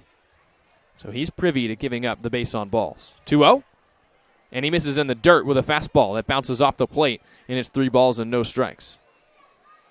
Yeah, he tried to do too much with that fastball. He's down in a 2-0 count. Tried to blow it by Tollerman as much as he could. He ends up yanking it in the dirt. Just got to trust your stuff sometimes. 3-0. He goes back to the fastball and spots up on the outside corner to get in the strike zone. 3 balls and 1 strike. Tollerman grounded out to third his last time up. Looked like he might have been able to dig out a hit, but was just thrown out by a step. 3-1. And that's low. A 5-pitch walk to Zach Tollerman, and now there's 2 runners on. The tying run's coming to the plate. It's Jake Bold. Jake Bold, the catcher, showing some legs in his last at-bat. He stole a bag and scored on a base hit into left field, right in front of the left fielder. He scored from second to home. I was pretty impressed by that when I was in the dugout. I think that's kind of goes back to what we talked about in the last game, where the catchers are always the one that see the game the best. So he knew with 2 outs he could run on the crack of the bat. He saw the line drive and ran until he saw a stop sign. Never did, and just came around to score. Now 2 runners on for Bold, and he takes a breaking ball a little bit low and out. It's 1 ball and no strikes. That pitch has a lot of movement, but sometimes when you have that curveball or a slurve or whatever you would want to call it, when it moves so much, it's actually really hard to spot up. Yeah, it does have some slurve action to it. Runner takes off for third. Another breaking ball. Throw down, and it's not in time. Throw back to get the trail runner, and Tollerman's right behind him. Both runners advance, and the Blues have runners in scoring position with 1 out. That's a really good jump by Cody Darcy. A really good slide, too. Bold doing a good job trying to block that throw as well. A lot of young players growing up will try to get out of the way of the catcher throwing to the third. You just got to stand there, make him go around you, and that's exactly what Bold does. So now a big chance for the Blues. Trying to bring in the runs as Jake Bold takes a strike. But now a single even with Tollerman's speed at second, with the outfield playing back, could score 2 runs for the Blues as they're trying to answer back right after the home run by the Legends. Yeah, this is a great opportunity here to talk about runners in scoring position, too. 2-1, and that's on the black on the outside corner for a strike. 2 balls and 2 strikes. Bold shaking his head as he exits the box. Now he re-enters. He'll have to flush it and work here with a 2-2 count. Ruiz looking for a strikeout in a strikeout spot, and Bold calls time.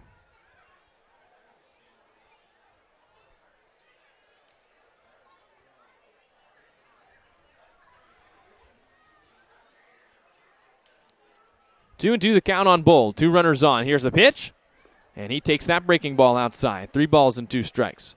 A walk would load the bases for Nin Burns, who's on deck, who has the 2 runs batted in for the Blues.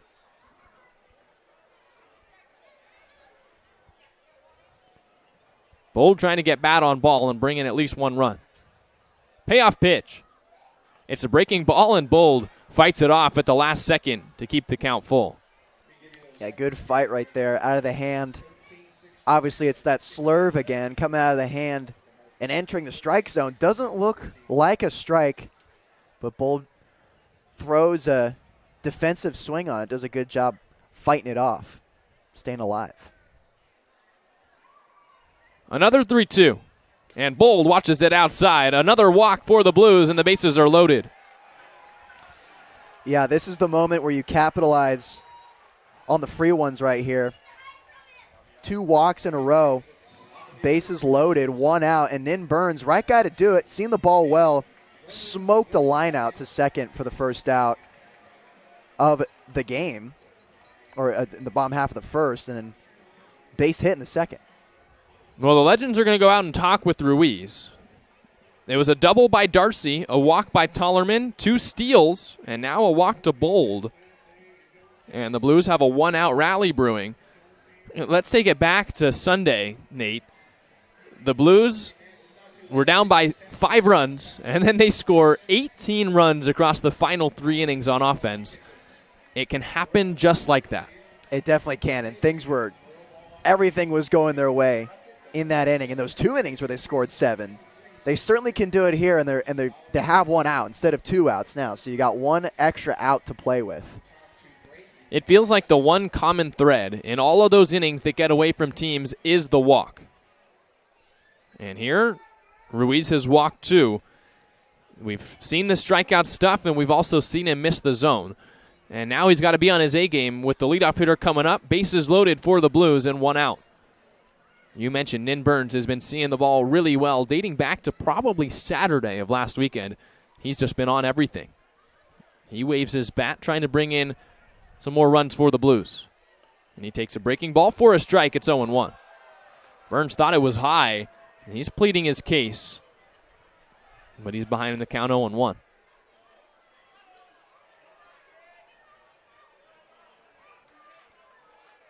Ruiz from the stretch. Way off that first base side of the rubber. He kicks and fires. And Burns watches the changeup high, 1-1. Ruiz tried to go back at it there. Felt like he got a call in the upper half of the zone. Tried to go back there with the changeup. He misses up, though. Darcy at third, Tellerman at second, Bold at first. The pitch. And Burns takes that breaking ball upstairs as well, 2-1. Really, the entire top of this order has been hitting well for the Blues. You've got Burns up now. Rulli, who's had maybe the 2 best at-bats for the Blues today. And then Ibarra, who had 3 hits on Sunday, is in the hole. That fastball is outside, 3-1. And now if you're Ruiz, you have to come into the zone or you walk in a run.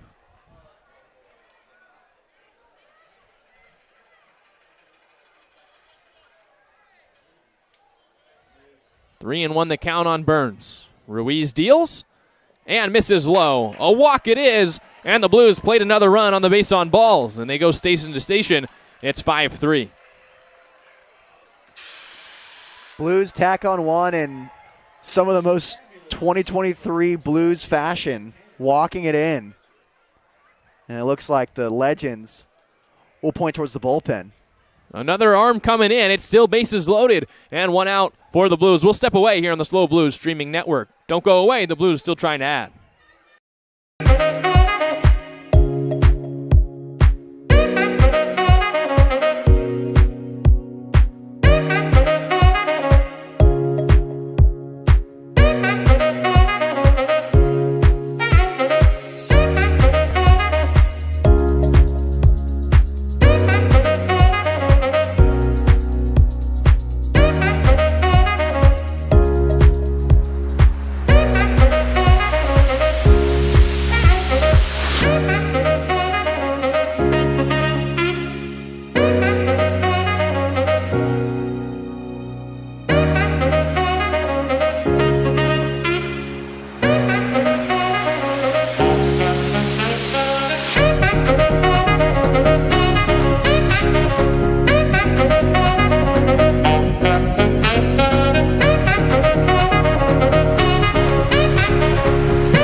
I don't deny there's some strange evolutionary process going on, but mankind won't be destroyed. The fact that you and I are working here today is evidence of that.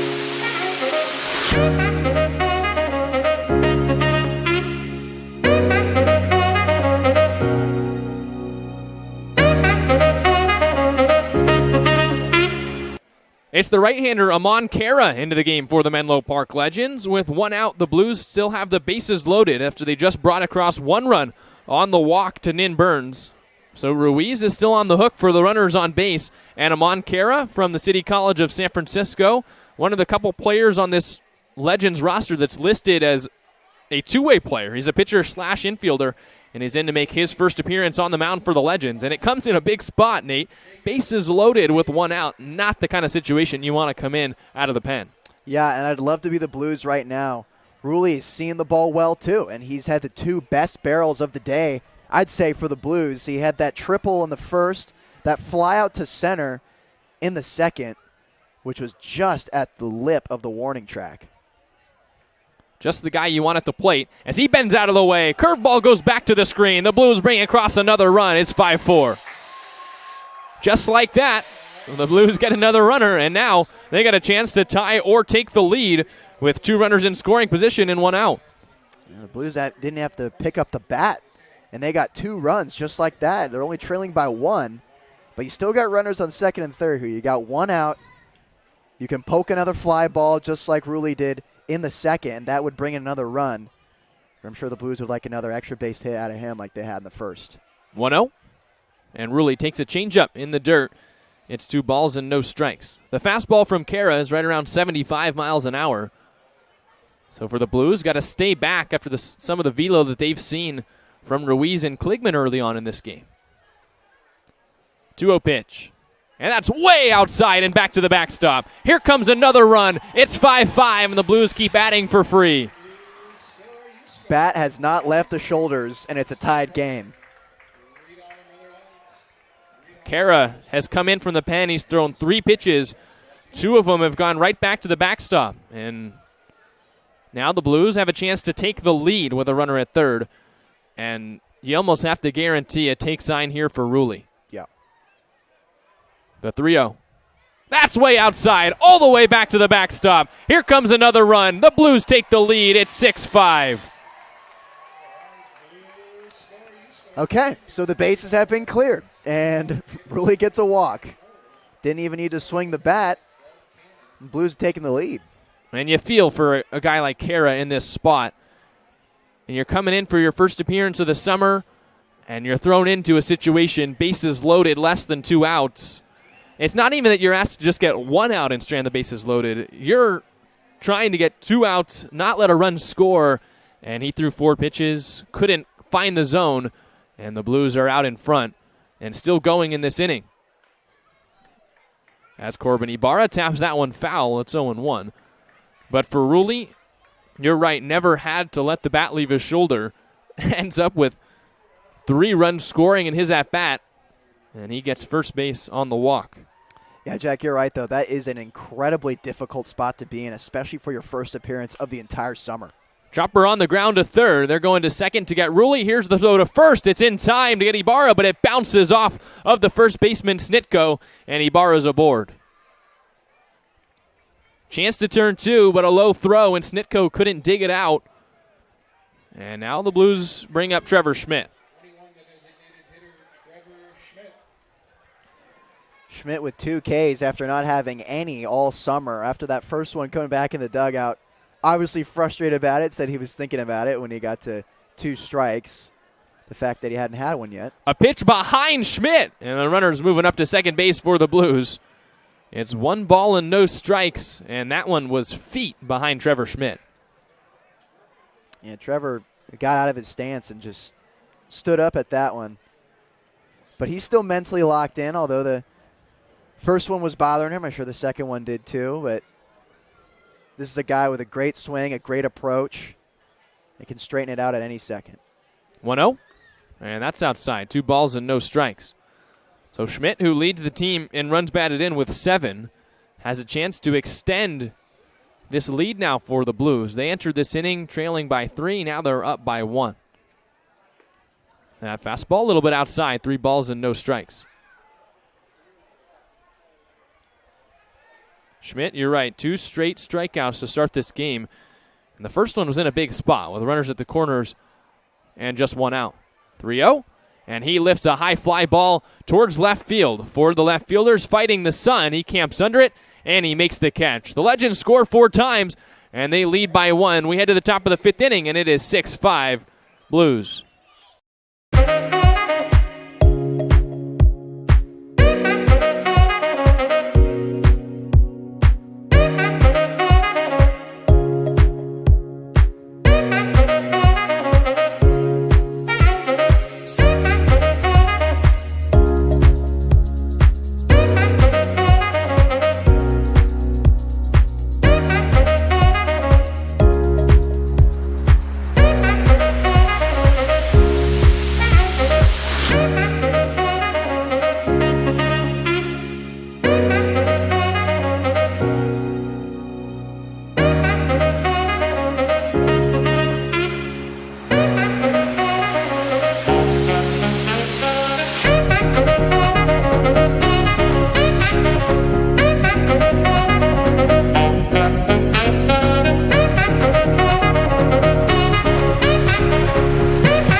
But mankind won't be destroyed. The fact that you and I are working here today is evidence of that.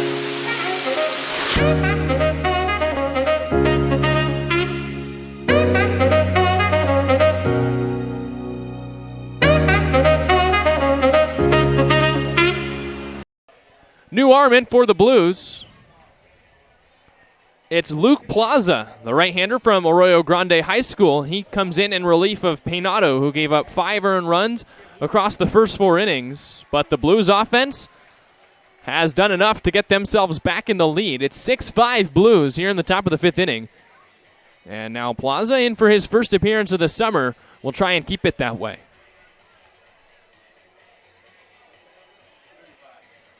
Nate, we've seen this Blues offense rally back, and they're a team not afraid to take the walk They're a really good base running team early on.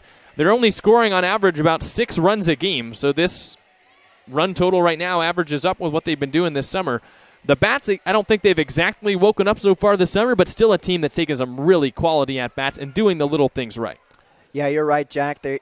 Good set of peepers by all the hitters rolling up there for San Luis Obispo. They're not getting the extra base hits necessarily, but they're getting those clutch singles and they're getting those walks when it counts and they're getting hit by pitches. And that's how they stack up their runs. So Plaza, wearing number 35 for the Blues, who are in the navies, looks in to try and start the 5th. He kicks and deals and misses with a fastball outside. It's 1-0. Ford, Frost, and Peters all due up for the Legends here in the inning. 1-0. That fastball's outside as well. 2 balls and no strikes. Ford walked and scored in the first and grounded out to first base in the third. The lefty waves that white bat behind his green helmet and takes another fastball outside. 3 balls and no strikes. What we've seen a lot of today are walks, and Plaza needs to get back in the strike zone here, 3-0. He deals and catches the top part of the zone with a fastball. It's 3 balls and 1 strike.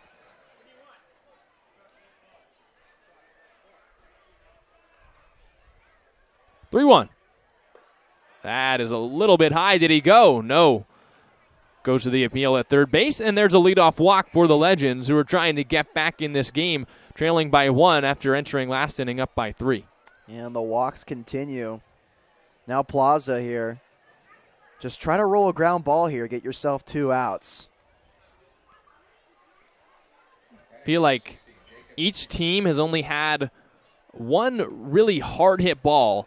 We had Rulli out to center field with his triple back in the first inning, and of course the home run from Felsch. But other than that, it's been mostly the free passes that have done the damage for each team. Burns hit it well as well, and the Legends have a handful of hits, but it's been a lot of walks here today.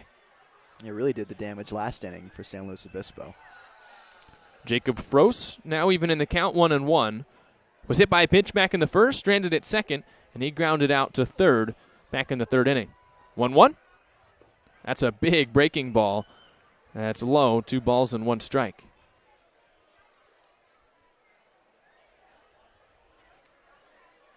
Plaza works from the stretch with a runner at first. That's Ford, who walked to start the inning. Third base side of the rubber.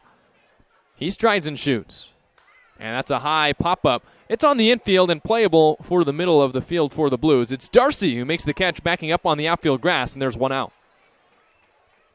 Darcy doing a good job communicating immediately. Right as that ball left the bat, you could hear Cody from up here saying ball, ball, ball.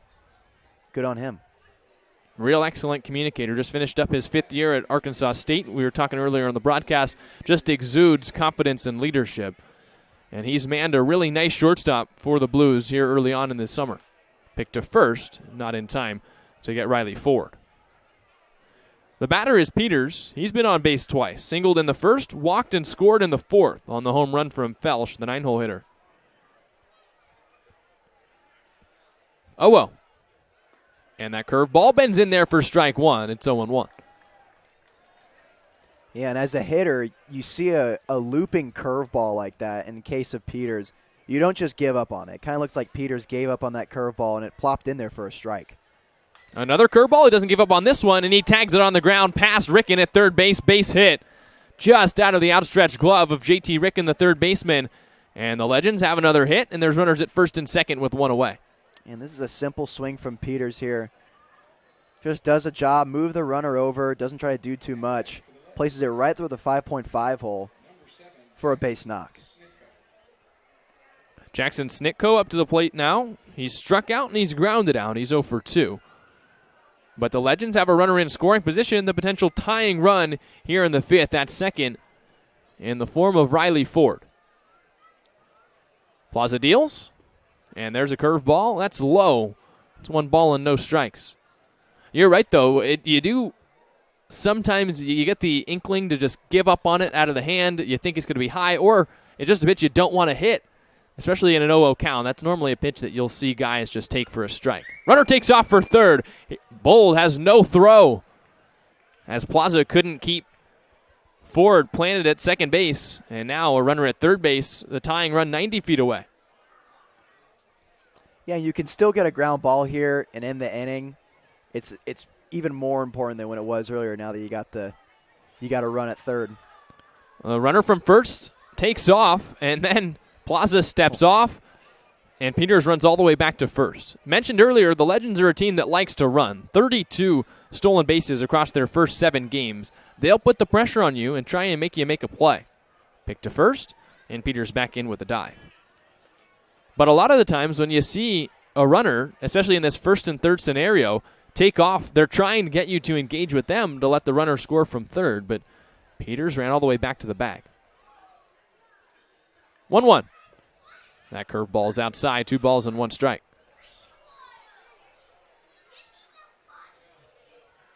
So Plaza trying to work around the leadoff walk and the single from Peters. Try and keep the Blues in the lead here in game 1 of this 2-game series. 2-1 pitch. That's the curveball again, and that's in there for strike 2.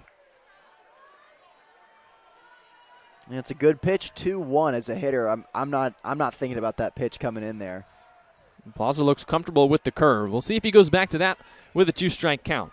Trying to roll a ground ball or get a strikeout. He kicks and deals. It's the curveball again, and it's outside, 3 balls and 2 strikes. Yeah, he's feeling that curveball for sure. Just misses it on that delivery. Snitko, one of the many players on this Legends roster and in the lineup from San Francisco State, as another pick goes to first. Mentioned earlier, Nick White, the head coach of the Legends, coaches at San Francisco State, so a lot of the talent that he saw there in the Bay Area is sticking to play with the Legends this summer. Snitko trying to come through. 3-2. It's the curveball, and it's rolled into the hole at second base. Base hit. 1 run comes in to score. Heading to third is Peters. Here's the rocket throw from Ibarra, and it's a little bit wide of Ricken. The Legends go station to station to tie it up. It's 6-6. And this is a perfectly placed ball by Snitko in between the first and second baseman into right field. Brings another run, and that's a great throw by Corbin Ibarra, too. If it was just a little more in line, there might be a chance, but it's shot out of his arm, man. So Ford scores to even up this game at 6 runs apiece, and this is just a blow-for-blow battle between the Legends and the Blues. And still, it's first and third with 1 out, and the Legends can retake the lead. Plaza deals. Runner takes off for second. Curveball swing and a miss, and Bold's going to hold on to it. So Snitko steals the bag, and 2 runners in scoring position with 1 out. Yeah, it was looking like a hit-and-run call right there by the Legends, and it was executed perfectly. Swinging no matter what, preventing Jake Bold from throwing down to second. That bat in his way. 0-1 the count, as a single would put the Legends up by 2. 0-1. Big curveball, a little bit low, 1-1. Antonio Nanez is at the plate. He's reached both times as well here early on in this game. A walk in the second and a single in the fourth. He came around to score on the home run. Plaza kicks and fires and misses low. It bounces off of Bold, but there's going to be no play at the plate as Bold is able to keep that one in his general vicinity in the count 2 balls and 1 strike.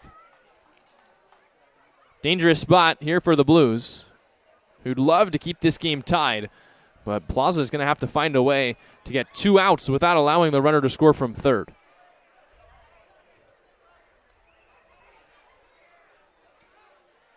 Infield in for the Blues as Plaza strides and shoots, and that's a fastball flown out of play. It's 2 balls and 2 strikes. You do have a base if you're the Blues. As you see here, first base is vacant. But on deck is Rowan Felsch, who hit the 375-foot home run his last plate appearance. This is a big strikeout spot. Plaza versus Nanez, who's going to win? No. There's the pitch, and a grounder up the middle. Another base hit. Seeing eye ground ball is going to give the Legends the lead. 1 runs in. Here's Burns' throw. Bold's got it, and he tags out the runner at the plate. Now a throw to second. But Nanez is in there safe. The Legends take the lead. The Blues get an out, but it's 7-6.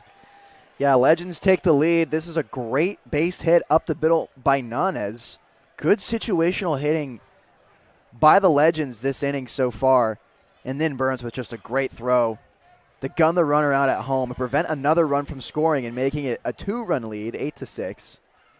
But still got 2 outs here, or now we have 2 outs here, and still a runner in scoring position. And it's the 9-hole hitter, Rowan Felsh, who we mentioned hit the monster home run to right field in his last at-bat. Long hold from Plaza, who now deals, but time was called at the plate by Felsh. The Legends aren't hitting the ball hard in this inning, but they're finding the holes on the infield. A ground ball with eyes and just about every ball off the bat. And Plaza, who walked forward to start the inning, has seen this inning crumble apart, and the Legends have retaken the lead. And that walk was really the main freebie that he gave Menlo Park in this inning. Everything other than that, I mean, it's been 3 singles in a row. They've been tough balls to play. Just past 8 p.m. here in San Luis Obispo. As there's another curveball in the dirt, 2 balls and no strikes. And there's already been 13 runs scored here at Sinsheimer Stadium. We're only here in the top of the 5th inning. This might be a long night for the Blues and the Legends if they keep trading blows like this.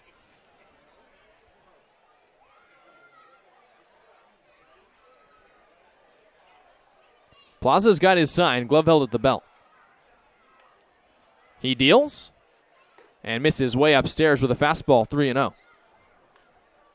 The Blues have a righty warming up in the bullpen, so this might be near the end of the day for Plaza, who's still only gotten 1 out.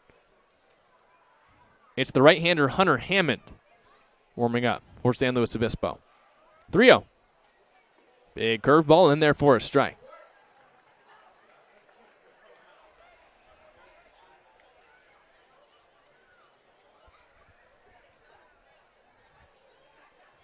Plaza just wants to keep getting this weak contact for the Legends and hope it ends up in an out.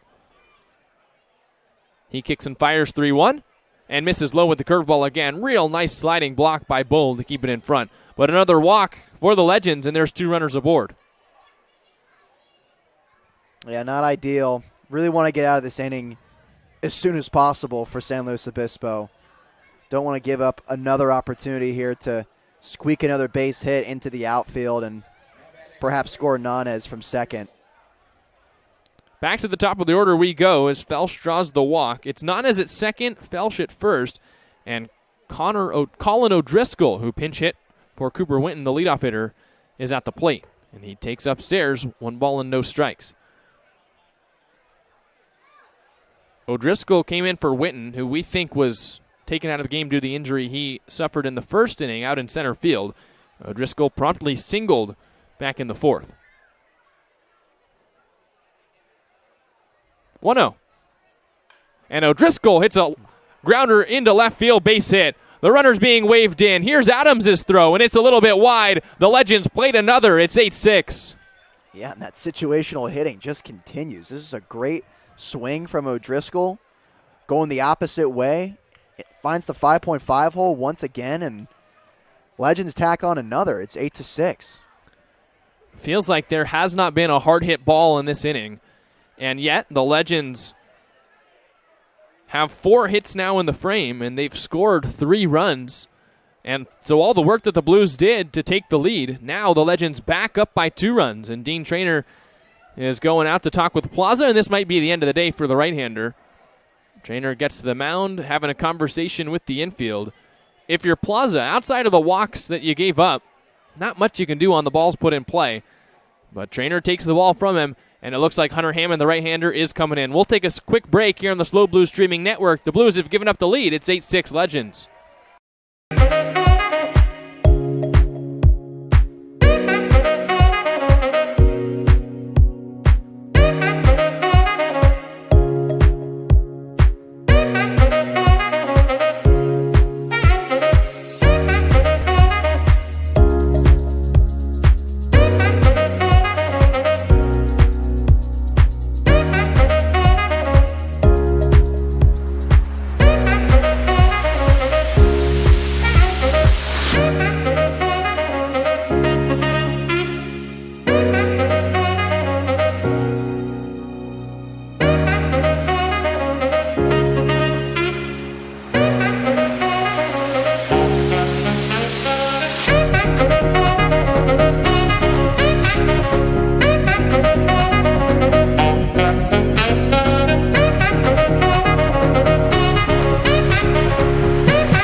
The fact that you and I are working here today is evidence of that.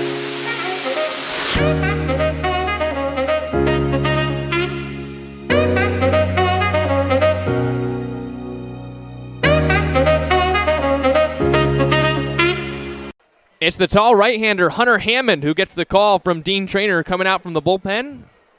The righty from St. Joseph High School who pumps in there some mid to high 80s fastball action and some breaking pitches as well. He gets the call with 2 runners on, 2 outs, trying to stop this Legends rally. They've scored 3 runs here in the 5th to retake the lead, and it's been runs galore early on in this game. The Legends scored 2 in the first. They've scored 3 runs in each of the last 2 innings, the 4th and the 5th. And the Blues, who had taken the lead, now have watched it evaporate and trail again by 2.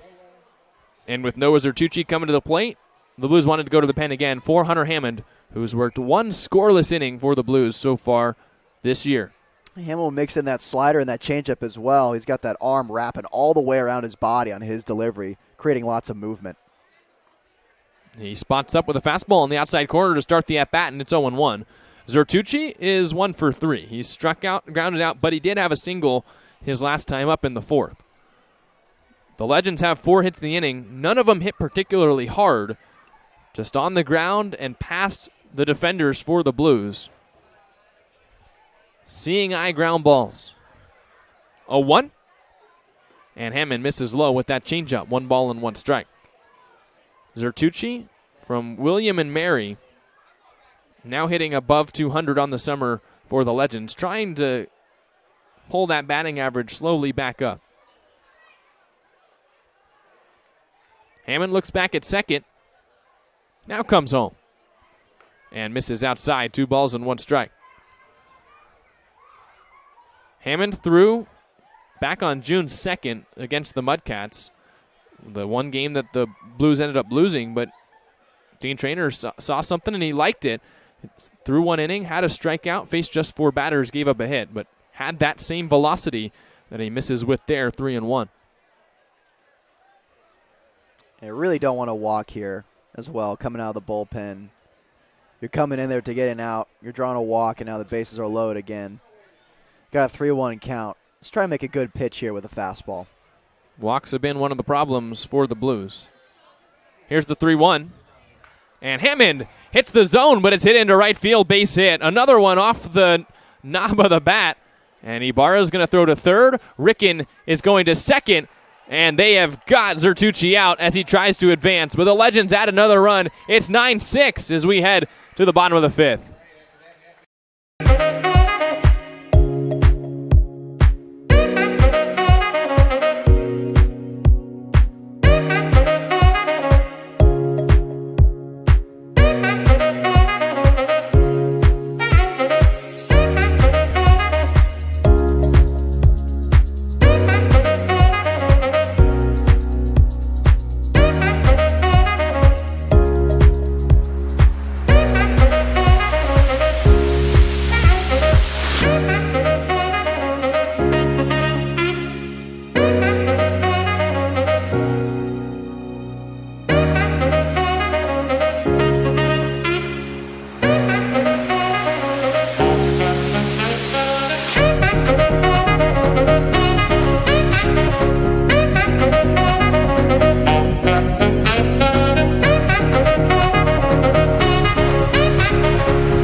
But mankind won't be destroyed. The fact that you and I are working here today.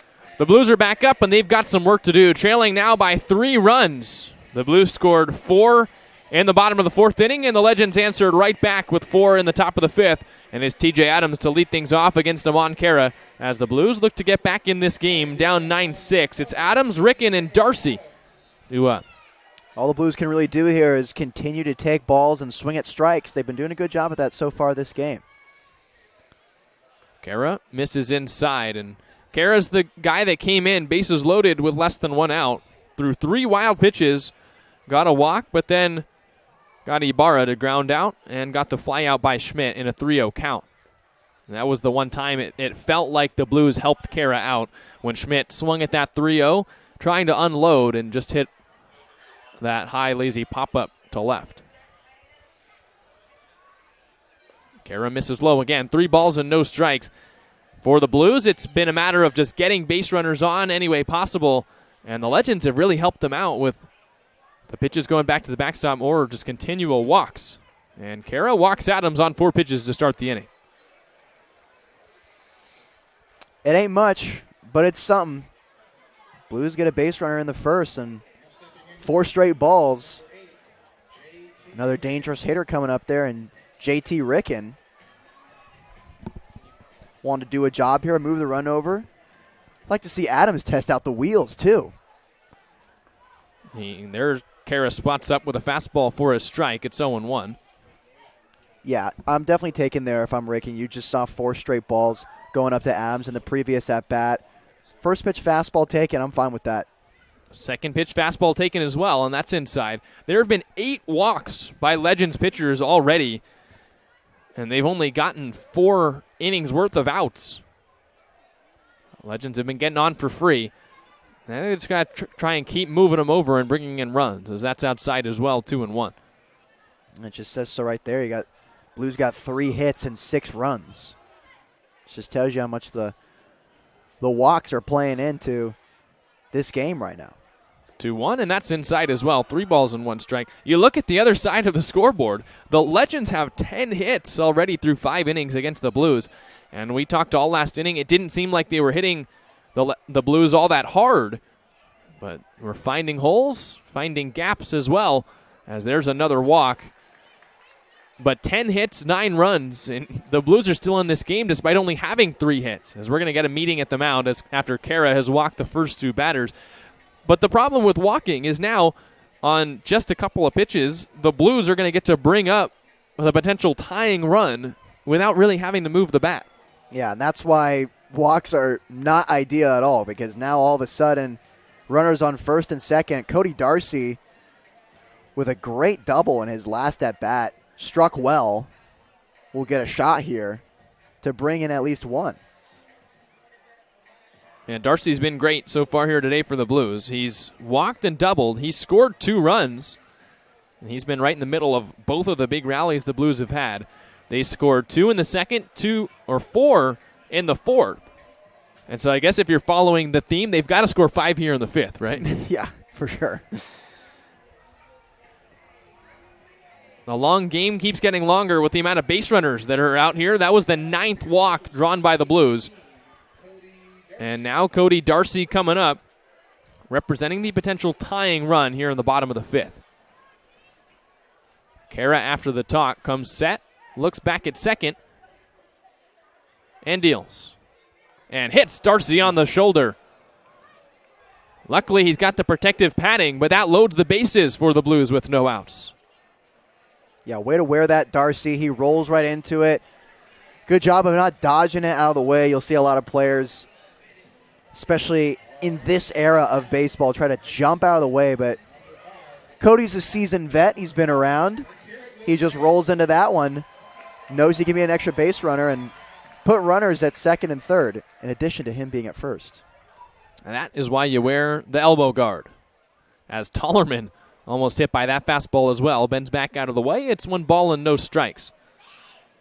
Kara was in a similar spot last inning with bases loaded, and he threw 3 wild pitches across 4 throws and allowed the Blues to score 3 runs. And he misses upstairs, 2 balls and no strikes.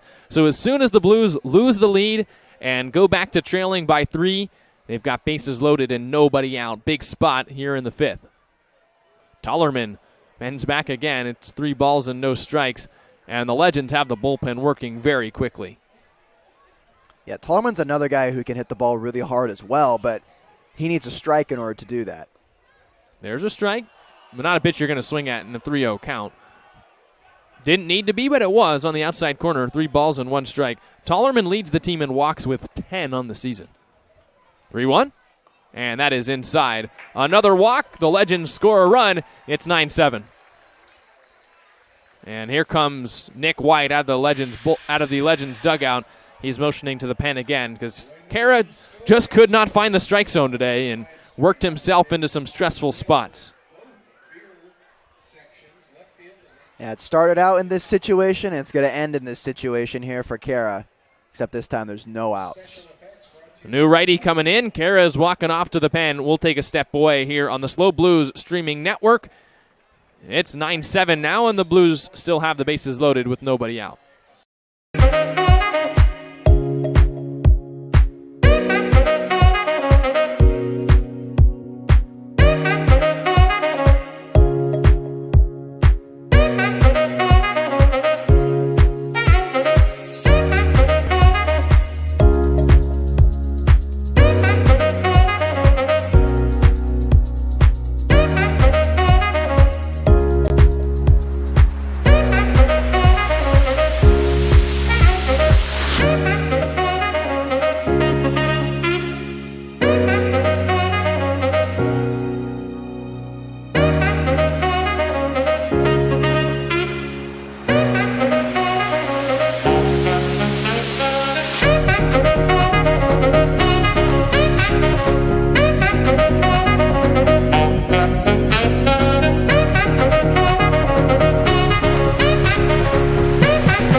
evolutionary process going on. But mankind won't be destroyed. The fact that you and I are working here today is evidence of that.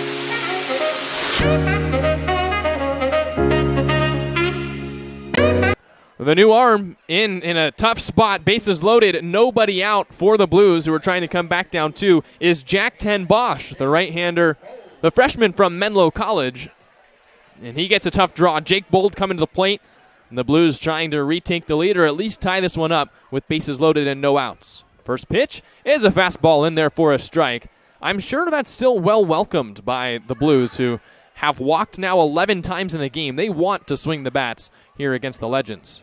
Yeah, and the outfield for the Legends shifted towards the left side. You just saw center fielder and O'Driscoll motioning over his corner guys, shifting towards that left field line.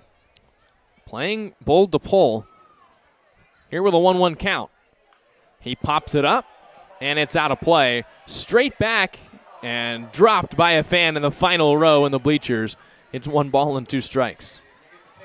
We're getting to that time of the night, that twilight sky.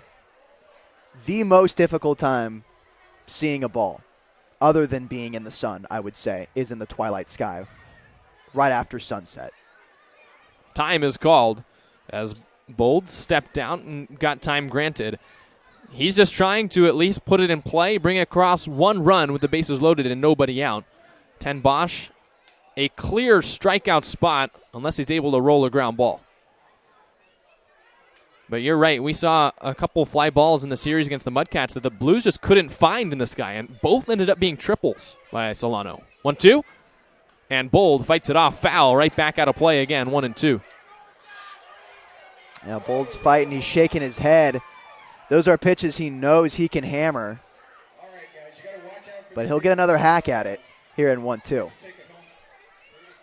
Bold has 2 walks, and he scored 2 runs. 1-2. And Ten Bosch misses outside with a slider. 2 balls and 2 strikes. It's Ricken at third, Darcy at second, and Zach Tollerman, the runner, at first. Probably the best speeds at second with Darcy. 2-2. And Bold wraps it on the ground towards short. Thompson comes up with it, flips to second for one. Zertucci to first. In time, a double play. The Blues bring across another, but 2 outs on 1 pitch for the Legends, and they'll take that. Yeah, you talked about that double play just a few moments ago. They get it, but the Blues also secure a run. And you got some speed at third, 90 feet away, and some speed coming up to the plate, and in Burns the second. But for Ten Bosch, that's just about the best thing that you can get. You are totally fine trading a run for 2 outs. You still have the lead, and it went from bases loaded, nobody out, to just a runner at third and 2 outs. And now 1 more out, and the Legends can get out of this inning while still holding the lead. Yeah, I want to make that clear. It's definitely a trade that you make if you're Ten Bosch. Good situation to be in now. He's got 2 outs. So Darcy's at third after Ricken scored to bring the Legends within 1. And that fastball misses outside to Burns. It's 2-0. Burns walked and scored in the 4th, and he had the 2 RBI single back in the 2nd inning that put the Blues on the board for the first time and tied it up back when this game was 2-2. That was a long time ago now. 2-0. Way outside and back to the backstop. Here comes the tying run. The Blues even it up. It's 9-9. How many more times can you say it? But the Blues taking advantage of the free ones here. This is another pass ball that brings in a run and ties the game. So a wild pitch out of the hand of Jack Ten Bosch, and the hard work that he did to get that double play and potentially keep the Legends in the lead is undone on that fastball that skipped back to the screen.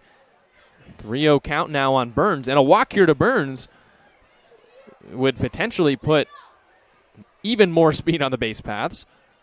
And it does, a 4-pitch walk to Burns.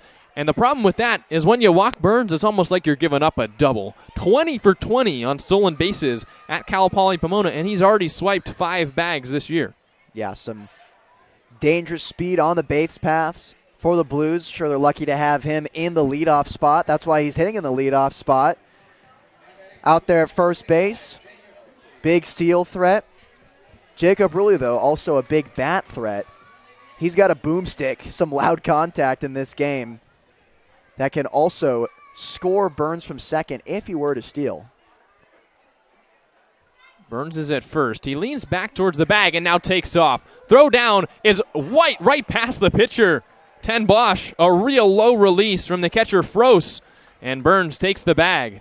That was dangerous. Ooh, Ten Bosch making a little matrix dodge move right there, and off of a great jump from Nin Burns the second. And yeah, if I were him, I would do that too. Immediately first pitch, taken off. And there you go, Jack. It might as well be a double. He's standing at second base. We need a new stat for that. It's like on base plus a steal as Burns takes off for third, and he's got that bag as well. The leadoff man puts himself 90 feet away with another stolen bag. Yeah, that's some wheels right there, Nin Burns. Another good jump, another good read, ball out of the hands. He saw it was going to be low, and he just takes off immediately. Now he's just 90 feet away. Does he have the guts to steal home? Rulli beats it on the ground towards third. It'll be a long throw for Nanez. It's in time, but over the head of the first baseman, Snitko. He lunged too far as the Blues take the lead. Rulli's into second. It's 10-9. Yeah, Blues get another one off an errant throw. Nin Burns was going right away with 2 outs. An errant throw advances Rulli to second base and gives the Blues the lead, 10-9. I'm not even sure that was an errant throw. It looked like a good throw from Nanez from here, but Snitko, who was concerned about Rulli's speed, lunged out so far to try and get the ball that I think he lunged and he was too short when it came up to reaching high. And Rulli was not going to beat that one out. But the Blues get a gift on top of all the gifts that have come in this inning. It's 10-9, and here's Corbin Ibarra. Wacky play here at Sinsheimer Stadium. As Ibarra swings and misses at the fastball, it's 0-1. 10-9 here in the bottom of the 5th. We're now 2.5 hours into this live stream, and we're only in the bottom of the 5th inning. Here's the pitch. And Ibarra swings and misses again. 2 straight fastballs blown right by the green wave, and it's 0-2.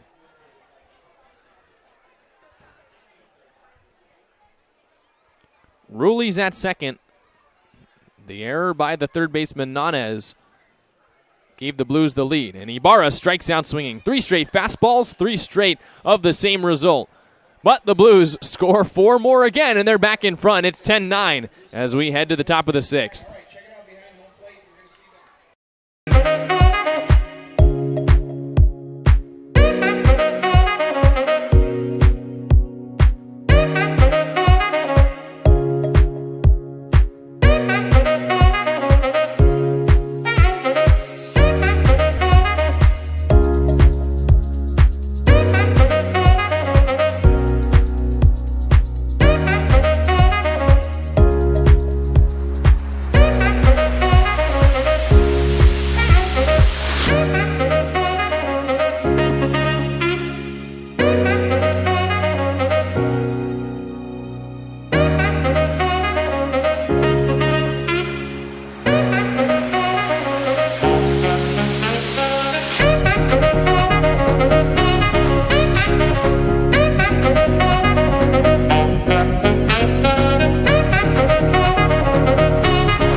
But mankind won't be destroyed. The fact that you and I are working here today is evidence of that.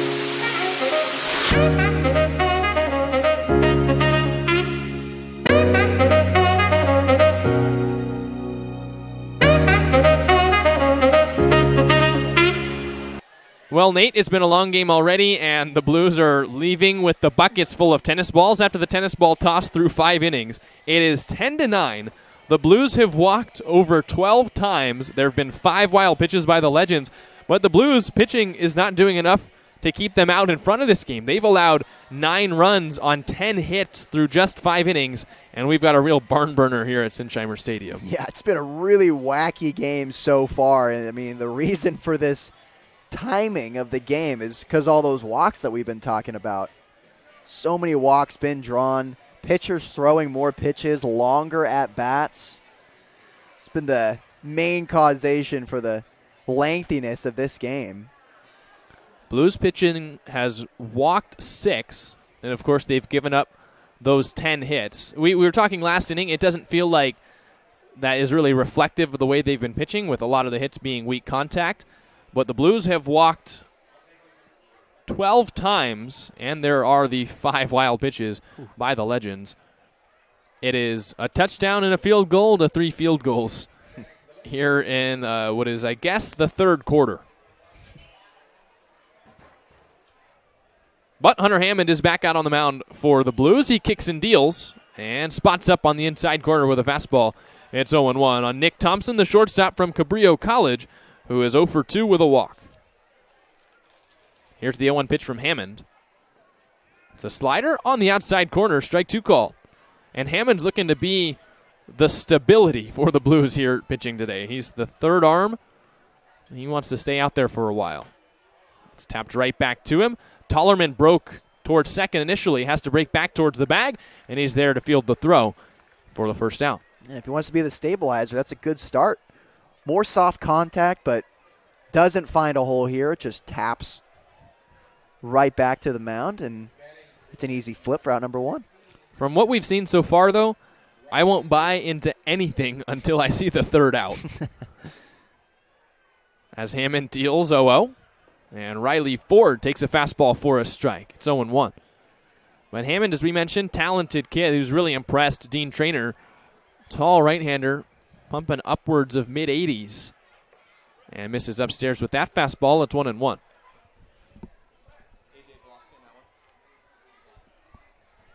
That fastball was exactly at 85 miles an hour out of the hand of Hammond. And when you're facing a tall guy, it almost appears to be faster because of how far down the mound they can get. The swing and a miss makes it 1-2. Yeah, it's a long path to his delivery. You can see when that leg comes up and that arm comes back, he wraps it all the way around that right shoulder blade. And there's a liner over the head of the second baseman, Ruley. Another hit for the Legends. And now there's a runner at first with 1 out. And finally some solid contact for Menlo Park. They get their first base runner of the inning. That's the tying run and the go-ahead run. Strutting up to the plate, and Jacob Frost. Even that one wasn't hit all that hard, only 81 miles an hour off the bat. So it left the bat slower than it came in. Wow. Which for the Blues, it's just been that kind of day where you force weak or weakish contact and just nothing to show for it on some of these balls in play.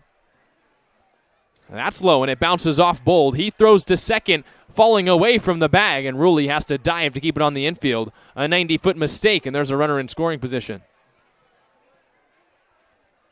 It's just been one of those games. The BABIP, or what the batting average on balls in play, is skyrocketing tonight. Feels like every ball that's hit by the Legends has been turning into a base hit. And now a base hit would tie this game back up at 10. Hammond deals. It's a liner right at Ricken. He's got to play at second, and he throws it past Ruley. Ford gets up. He chugs to third as Ruley throws it in on one hop to home. The Blues had a chance for an inning-ending line drive double play, and Ricken couldn't complete the second half. Oh, it's so close to greatness there. The quick cat-like reflexes of Ricken continue at third base. He got up there to make the play, just couldn't quite execute the throw. But that's great athleticism to bring that ball in.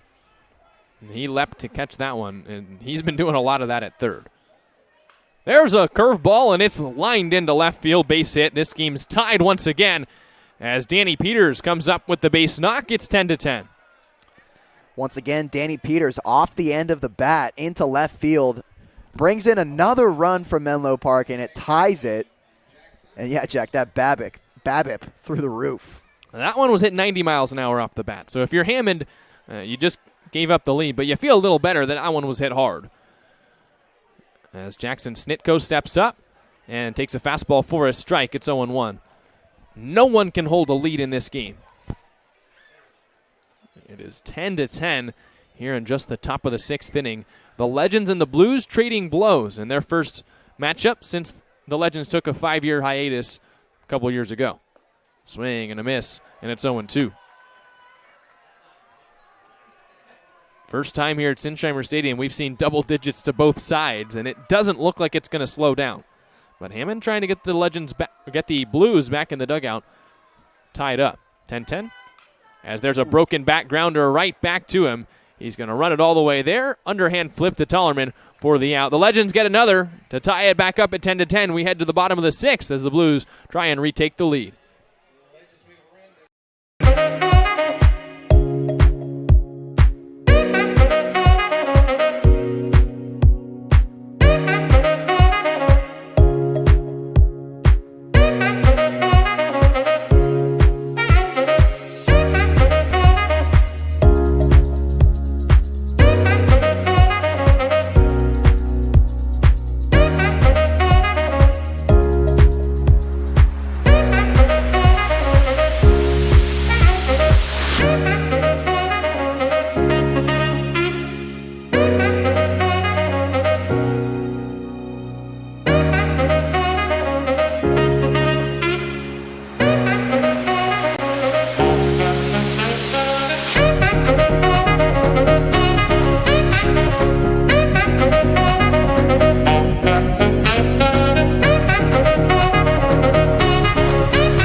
Trevor Schmidt due up for the Blues as they try and retake the lead here at Sinsheimer Stadium. It's 10-10 after the Legends evened it up. Schmidt, Adams, and Ricken due up against Ten Bosch, who kicks and deals and misses outside with a fastball, 1 ball and no strikes. Schmidt is 0 for 3. He struck out twice, and he hit a fly out to left in a 3-0 count to end the 4th. 1-0. And he swings and misses at the fastball 1-1. It just has not been the same bat-to-ball approach that we have seen from Schmidt early on this season. He's taking bigger hacks, he's swinging and missing more, and it feels like he's kind of getting a little bit antsy at the plate. But he lines that one up the middle, base hit to start the inning. Forget everything I said, Trevor Schmidt is inevitable. That's a nice piece of hitting. That's a strong kid. Muscles that one up the middle. But you were right, Jack. The swings are getting bigger out of Schmidt, but he does a good job collecting himself, compacting that swing, and earning himself a knock. At some point for the Blues, you have to get tired of walking, so I don't blame them at all if they do take some bigger swings. When you get a fastball in the zone, and it's one of the only pitches you're going to get to hit all day, you're going to want to take a big hack as they pick to first, but Schmidt is back in. But Schmidt back on the hit column, still hitting over 400 for the Blues. He leads off first, representing the potential go-ahead run here in the 6th. TJ Adams squares the bunt and takes a strike on the fastball. It's 0-1. Adams is 0 for 2, but he walked and scored in the 5th.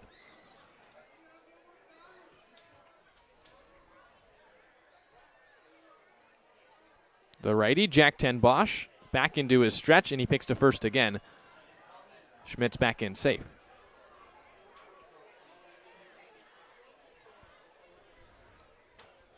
Adams, another guy who's drawn a couple walks for the Blues this summer. It feels like everyone has, but he squares to bunt again, pulls it back for another strike on the inside corner.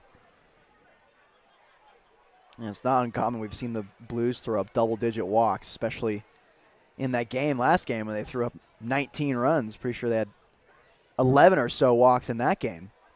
0-2. And Ten Bosch misses outside. It's 1 ball and 2 strikes. It's just neither side is really getting ahead of hitters in today's game. No, it seems like right away, first pitch of the at-bat, it's a ball, rolls into another ball, mix in a strike. Just can't seem to find the zone on either side. And that one gets away on the ball down low, and Schmidt is able to jog on to second base and put himself in scoring position with a 2-2 count.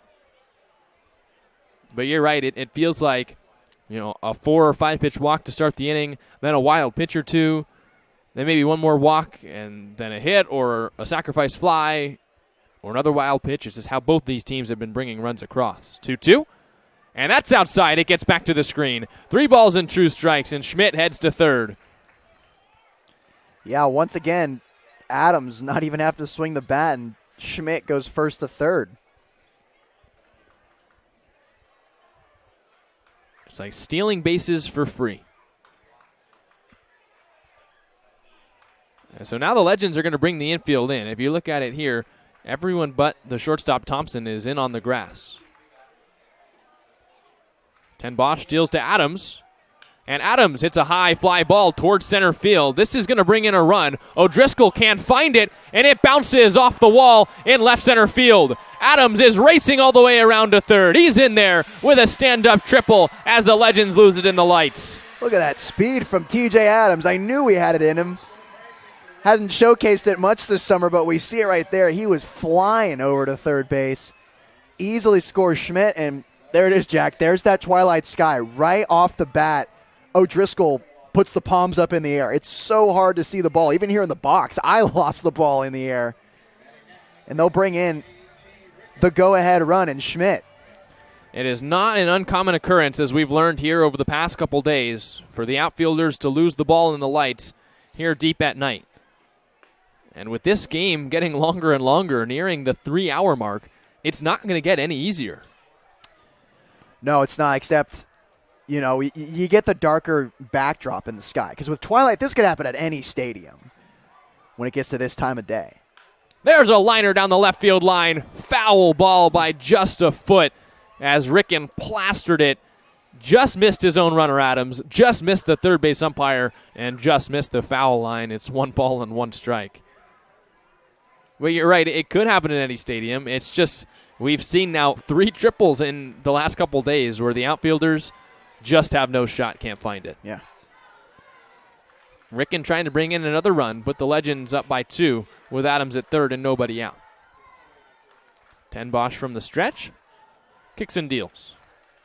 And spots up with that fastball 1-2.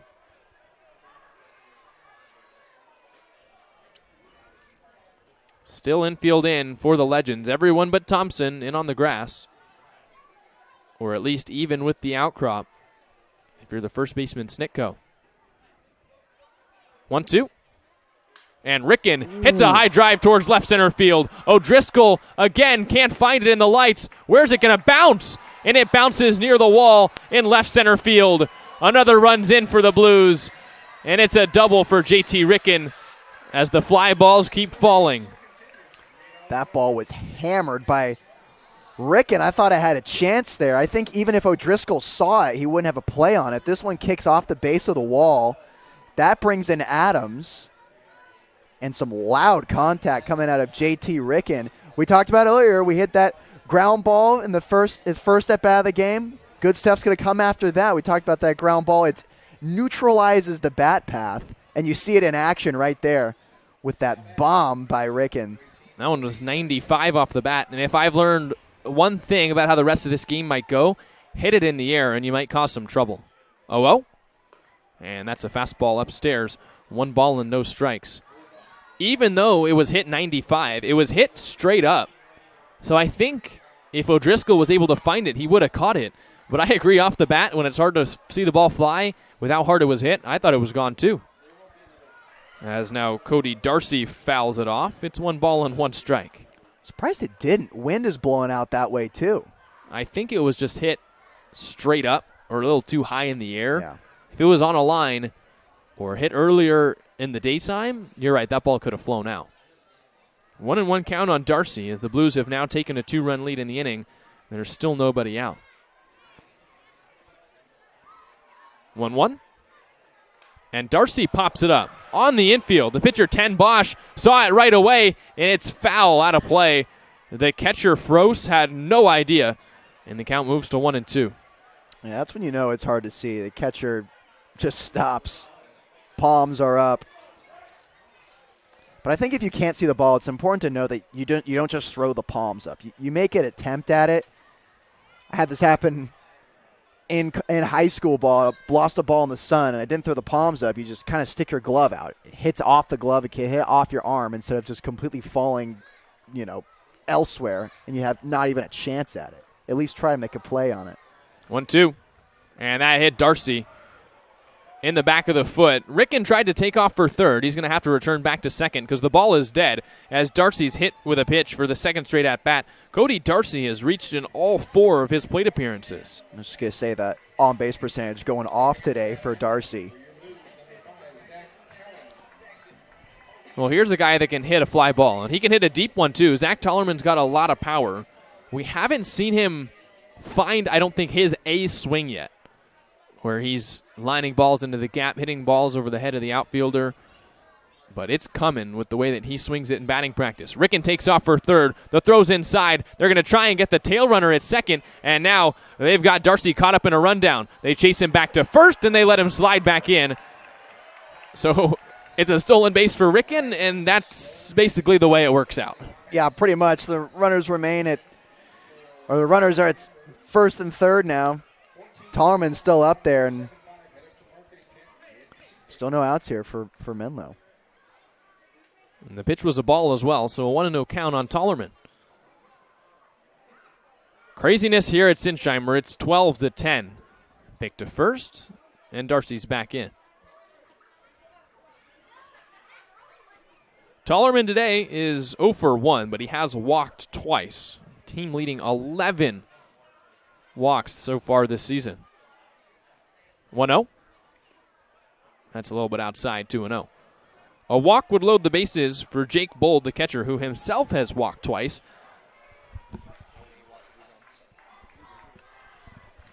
2 balls and no strikes on ZT. Ten Bosch deals, and Tollerman takes a big hack and swings and misses. 2-1. There's that fly ball swing you were talking about, Jack. On that cut, Tollerman was in an 0-2 count. I feel like or a 2-0 count. I feel like he's been in that in every at-bat this game. Often find himself there. Another pick to first, and they just barely did not get Cody Darcy at first. His lead was getting a little big, and Ten Bosch checked on him. Snicko could not quite get the tag down in time. So still runners at first and third for the Blues. 2-1. And Tollerman lines it back to the screen. 2 balls and 2 strikes. I think the best part about all this, we got another game tomorrow. Don't waste your runs today. Yeah. Because the pitching is going to have to go back out there in tomorrow's contest. 2 balls, 2 strikes on Tollerman. Ten Bosch still searching for the first out of the inning. He deals, and Tollerman takes just outside 3-2. Ten Bosch jumping up and down on the mound. He wanted the call, and it was close, but the count moves full on Zach Tollerman. Yeah, really close. That's a good spit by Zach right there. Looked a little too close to take, but it ends up a ball. Payoff, and that is way outside, and the bases are loaded.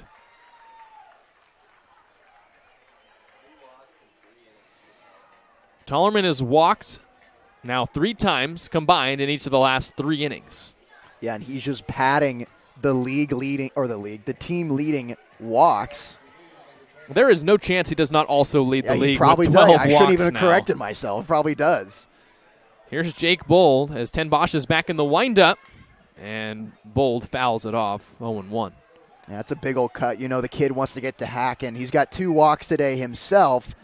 Grounded into that double play last inning. Still looking for his first hit in a Blues uniform. And I think he's going to need a new bat as he's walking off towards the Blues dugout. In a game like this is the worst time to break a bat. Yeah, I would go with the bomb bat. Hand the kid a bomb bat. The wood composite with that foam in the middle and the metal rod. That was always my choice of bat in summer ball. They have 4 team bomb bats in the dugout. Never understood why everyone just doesn't use them, but different hitters have different comfortable feelings in their hands. I also think you don't want to be the guy to break a team bat. You can't break a bomb bat. Interesting. Yeah. Cannot. Cannot. There's a swing and a miss. It's no balls and 2 strikes. Not even a chance you can break it. You could maybe chip the barrel, but it's a wood composite, so there's some elements of this, the special foam that's in there. It's perfectly legal. 0-2. And Bold strikes out swinging. So Ten Bosch finds the zone, and he strikes out Bold on 3 pitches for the first out of the inning. And Bold chasing that pitch as Ten Bosch went up the ladder there. Strikes out swinging. Gives way to Nin Burns. Burns is having a game. He lined out to second to start his day. Since then, the 2 RBI single, 2 walks, 2 stolen bases, and he scored a run. The Blues, you feel like they just still need to add, despite being up by 2. 0-0. And Burns takes a fastball for a strike. It's 0-1.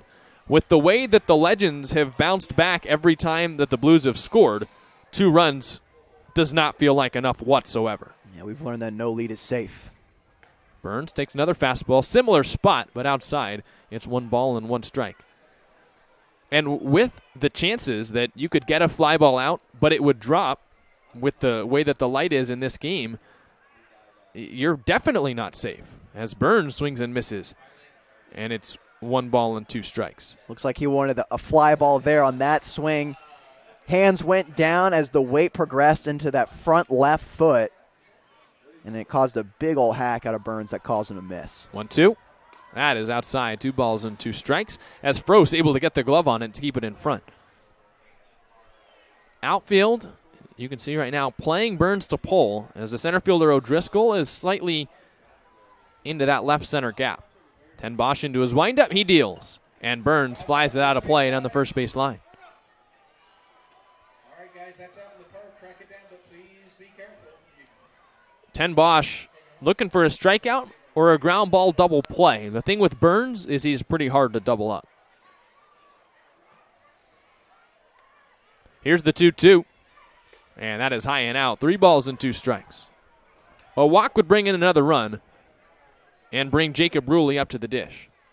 And there's no one cooking in the Menlo Park bullpen. Payoff on the way. And that is high. Another walk. It's 13-10. And just like Tollerman, that is the third walk in the last 3 innings for Nin Burns. Wow, yeah. Blues are racking up on that on-base percentage. And they bring in another run. So now it's 13-10. You feel a little bit more comfortable with 3 runs. But again, still bases loaded and 1 out. That looked like a really good opportunity for Ten Bosch to get at least the second out with the 2-strike count on Burns. But he loses him. And now you still have speed on the base paths with Ruley, who's hitting the ball really well up at the plate. And he pops it up sky high, straight back. Froese can't find this one as well. The third baseman, Nanez, was the closest one to it, and it drops for the first strike. Yeah, on top of lots of walks and the sky that we're playing with currently, not a good mixture for Menlo Park, I'd say.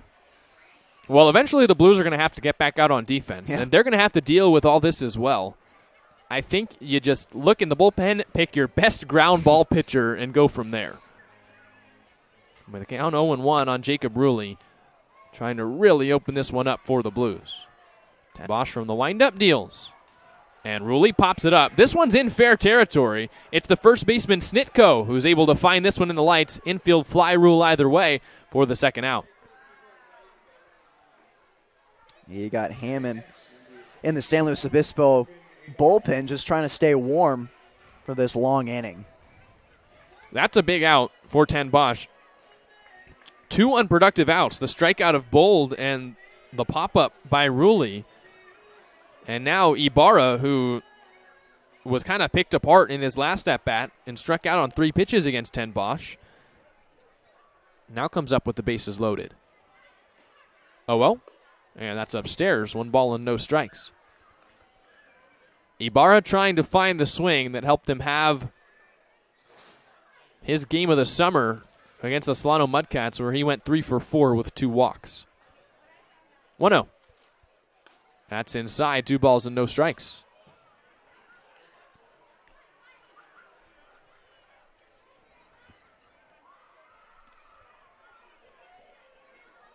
Two 2-0 the count on a dangerous hitter. Here's the pitch, and Ibarra watches it fly out. It's 3 balls and no strikes. A walk would bring up Trevor Schmidt, who led off this inning with a single. The Legends trying to bat around. Surely a take sign coming. 3-0. But Ibarra, inside outs it, down the right field line, base hit. Past the glove of Snitko. 1 runs in. Here comes Tollerman.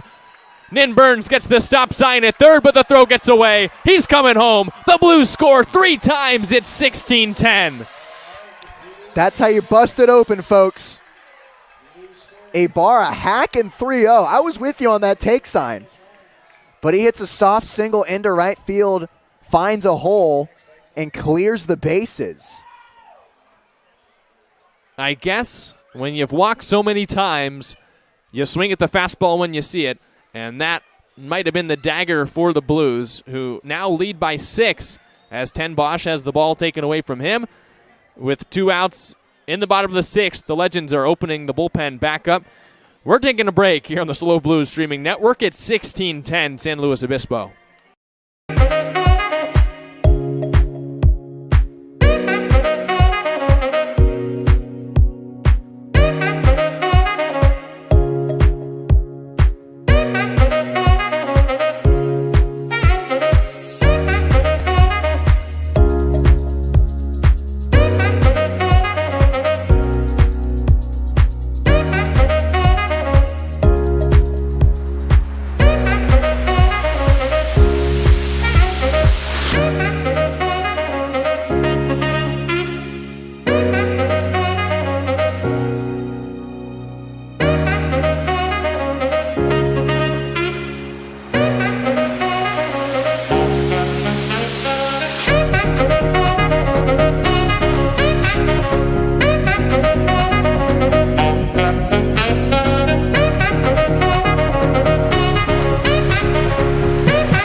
mankind won't be destroyed. The fact that you and I are working here today is evidence of that.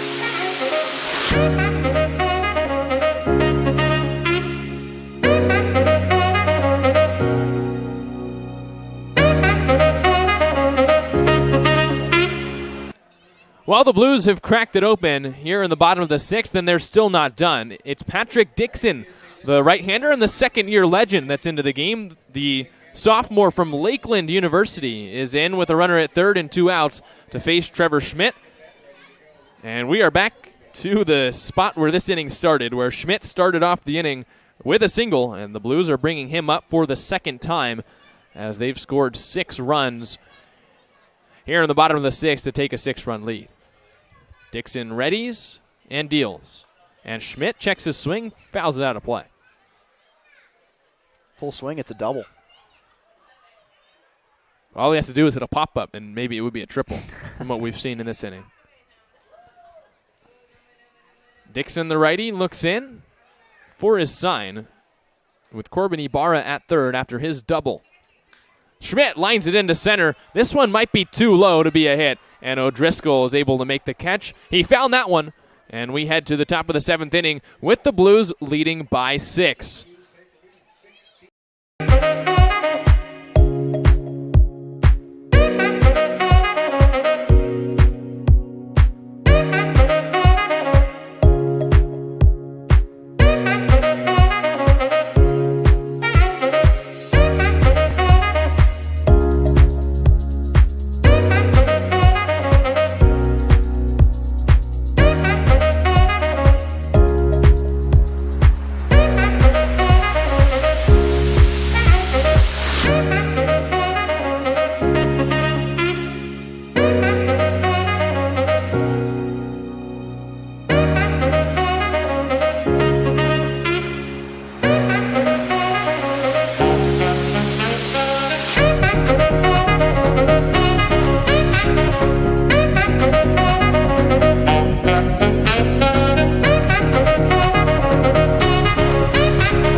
But mankind won't be destroyed. The fact that you and I are working here today is evidence of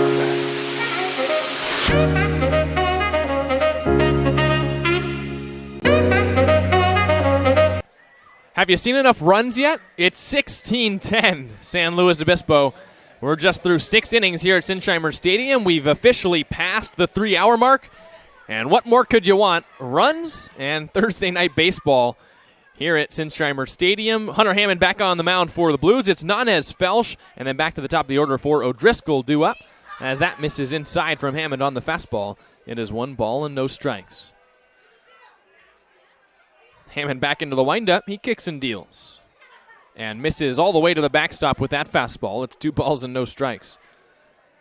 It has been a lot of that today. Walks, hit by pitches, wild pitches, and a whole lot of offense here in Game 1 of this 2-game series. Hammond deals and misses inside again. 3 balls and no strikes. The Legends came back to tie it just an inning ago, but then the Blues scored 6 runs in the bottom of the 6th inning to take this 6-run lead as Hammond spots up 3-1. What you don't want to do after scoring 6 runs is walk the leadoff hitter. Hammond looking to avoid that and enter the zone. And that is fought off to right field. Ibarra comes in and he makes the catch. Nate, another one of the fly balls that just is not high enough to cause any chaos. Yeah, not only is it not high enough, but this is a tough play for Ibarra too, because that ball is slicing off the right-handed bat into right field. Oftentimes, that play, you'll see it almost like a two-seam action where it's running towards the right field line. That's a tough play. Good job by Ibarra. There's a chopper to first. Tollerman plays it off a knee. He had to really smother that ball and comes up with it for the second out. And then throws it into left field. Just one of those days. That's 2 quick outs for Hammond, though, and he gets Rowan Felsch on just one pitch. It is always hard to stay focused deep into these games where there have been so many runs scored. And the Legends just trying to keep this one going. If you have the Blues score 6 and the Legends go quickly here, that could be all the momentum that the Blues need to finish this one out. That fastball's outside, 1 ball and no strikes. And that focus is really important because you can get lazy on defense too. We've seen it happen within this summer. 1-0. Fought off foul out of play, 1 ball and 1 strike. As we've talked about, no lead is safe, and that focus is important. And being sharp on defense, being sharp making pitches, it's 16-10, but we've seen leads like this be blown up before. Hammond misses away with that fastball. It's 2-1. On the leadoff hitter, Colin O'Driscoll, who since entering this game for Cooper Winton has 2 singles. Nice day off the bench. And he watches that one outside, 3-1.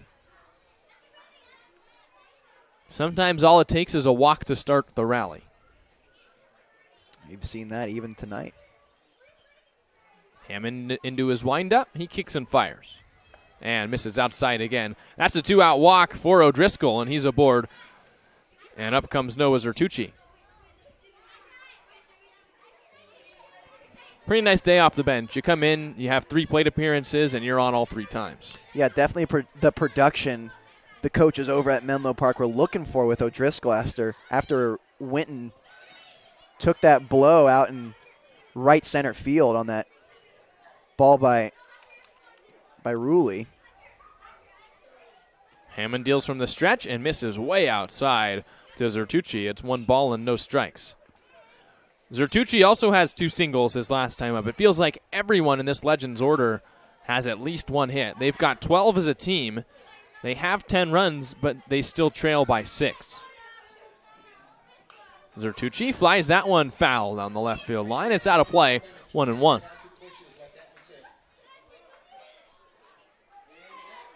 A lot of seeing eye ground balls. A lot of balls just right through the hole. Little bloops that are falling. It's been that kind of day for Legends pitching. Or for Blues pitching. 1-1. That's in the dirt. 2 balls and 1 strike. And now the next step from Menlo Park. We saw in between innings they're working on their fly ball swing after the inning we just saw. Dip in the shoulder, bat plane going upward. 2-1. Zertucci checks his swing. It's right back to Hammond on the mound. Another underhand flip to first. That was a long one, but it gets to Tollerman for the final out. A really nice shutdown inning for Hunter Hammond. As we head to the bottom of the 7th, it is still Blues by 6.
process going on, but mankind won't be destroyed. The fact that you and I are working here today is evidence of that.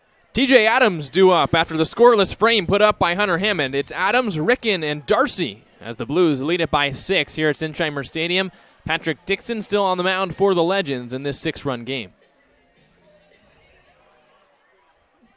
Dixon has to wait and now steps off and retakes the hill. From the windup he deals and misses way inside. Adams jump ropes back out of the way. It's 1 ball and no strikes.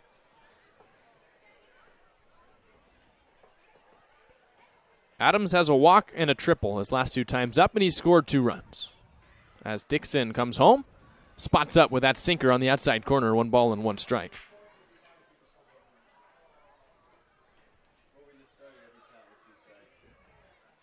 One. And Adams fights it off foul. It's 1-2. It has been a long game so far. We're 3 hours and 15 minutes in.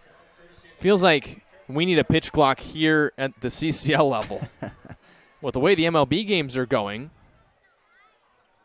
you want to speed this one up too. Adams takes a low fastball. It's 2-2. The amount of walks, I don't know how much that would really change it. You're probably right. 2-2. And Adams checks his swing, lines it foul. It's still 2 balls and 2 strikes. The Blues came into this game scoring on average 6 runs a game and allowing 4.5. I think both those numbers are going to rise after the 16 runs they've already scored today and the 19 runs they scored last game. Yeah, those 2 outings certainly helped the average run statistic for the Blues, and it's tonight's continuing. Payoff pitch. And Adams strikes out swinging. Fastball blown right by him for the first out. Yeah, when you get a fastball coming in there, outer half of the zone, you don't want to get too big there. We saw TJ do that right there. Pulled his head from his swing. You got to make sure you're watching the ball hit the bat. Not actually, but try your best to do that. I think it's impossible to watch the ball hit the bat. But my point, stay composed, especially with 2 strikes. Adams got a little too big there. And the fastball was only at 80 miles an hour. It also makes me question, with the lack of a real batter's eye out there in center field and how dark it is because of how late it has gotten, is it a case where it's hard to see the pitch coming in? Yeah, for sure. The batter's eye helps out a lot, and especially at this time of night, too. It's hard to see. 1-1 on Ricken, and he takes a fastball outside. 2 balls and 1 strike. Ricken doubled in the 6th and walked in the 5th. He's scored 1 of the Blues' 16 runs. And he taps that one foul, 2-2. Ricken, who hails from the Pacific Northwest, headed to play at Oregon next year. He's had a good game and getting back on the right track after a little bit of a slump at the plate. 2-2 pitch, and he fouls it off backwards. Still 2-2. And with that walk and that double, is on the right track. But he's getting big as well. Blues actually seeing higher velo. They've been seeing mid to upper 70s tonight. Now they're seeing some pitches in the 80s. Well, he's getting big in multiple ways. I saw him at the YMCA this week. I actually saw a bunch of the different Blues players out lifting during the week, during the off days, as Dixon comes home with the 3-2 and misses low. Another walk for Ricken. He's aboard with 1 out. I'm trying to remember everyone that I saw. I don't want to leave someone out. Ricken, Hansen, Tollerman, Pemberton. A lot of the 10s were there. Yeah. There were more. I don't have the greatest of memories sometimes when it comes to these things, but they were all getting their off day lift in at the YMCA. I'm really curious to know who's around the most impressive weight. I didn't exactly follow everything that they were doing, because I didn't want to be creepy and stalk them around there. Sure. I will say, though, Ricken is one of the guys that I was impressed with. He got up on the pull-up bar, and, I'm a guy, I can't do too many pull-ups, if one at all. But he was up there, and he was just cranking them out. He takes off for second. Here's the throw from Froese, and it is in time. No matter how many pull-ups he does, just couldn't get into second base there for the second out. Yeah, again, that first jump there, it kind of looks like his left foot, his back foot was almost stuck in the mud. You'll see that with runners taking off. You'll have that right foot slightly opened and behind you. And it's sometimes when you're going to plant off the left foot, it's like you're stuck in quicksand almost. And that's what I kind of saw there from Ricken. 1-0 count to Darcy. That's in there for a strike. I think the interesting thing is, of course, all the Blues players are Blues this summer, but they're all from different schools, so they don't have a Blues lifting plan.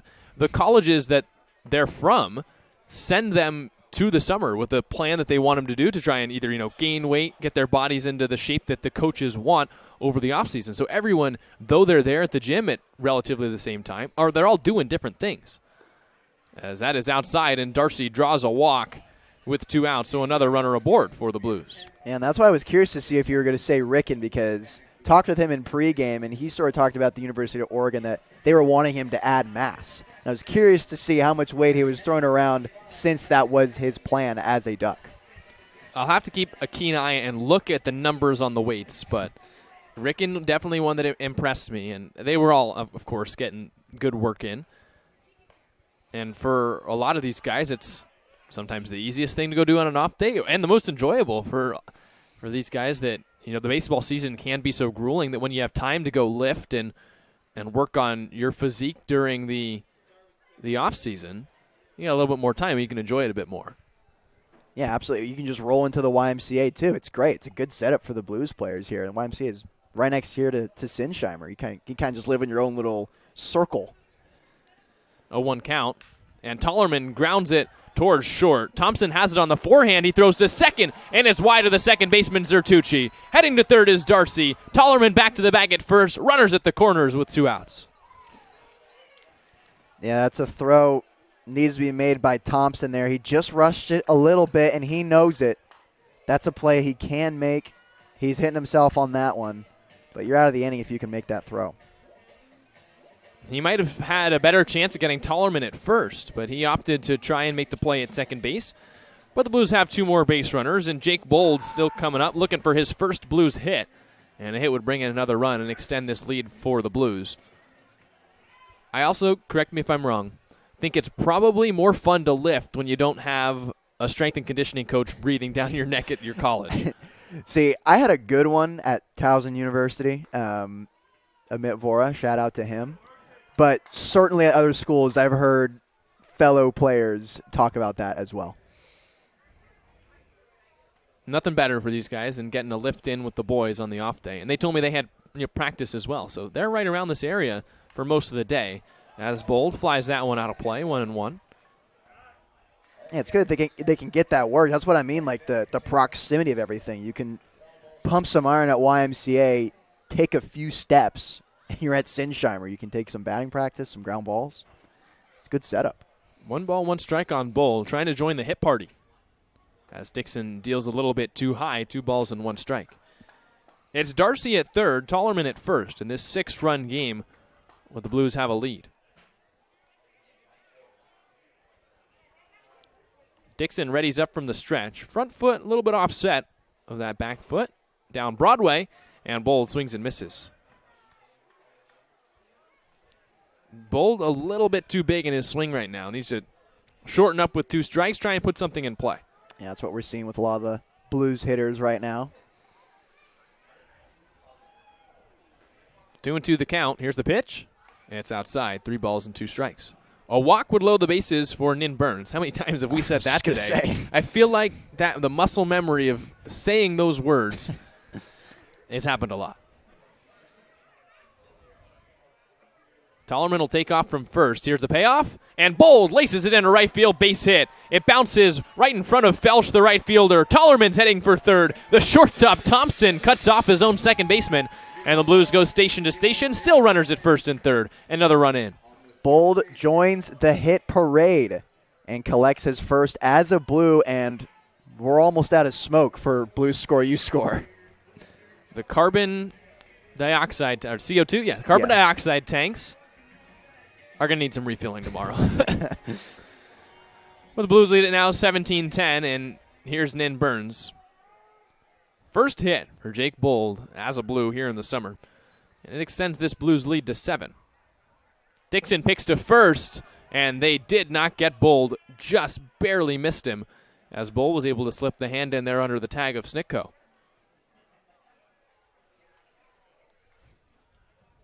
Burns has walked in each of the last 3 innings. He's got 2 stolen bases, 2 runs batted in, and a single. As Dixon fires, and Burns takes a fastball inside 1-0. Tollerman's at third. Bold, who just singled in Cody Darcy, is at first.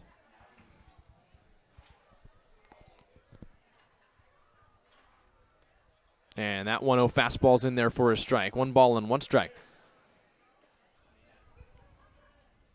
It's been a long game, but the Blues, they still want to keep adding because as we've seen this season, anything can happen. We've even seen the Blues give up 17 in an inning, so nothing is out of the picture. And another 1-1 pickoff.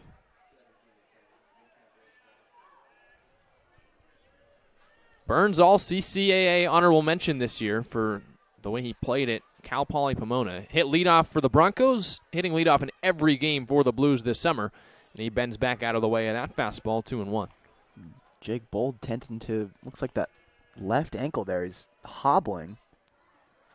He must have got cleated diving back to first. 2-1 the count. Here's the pitch. And that is in there for strike 2.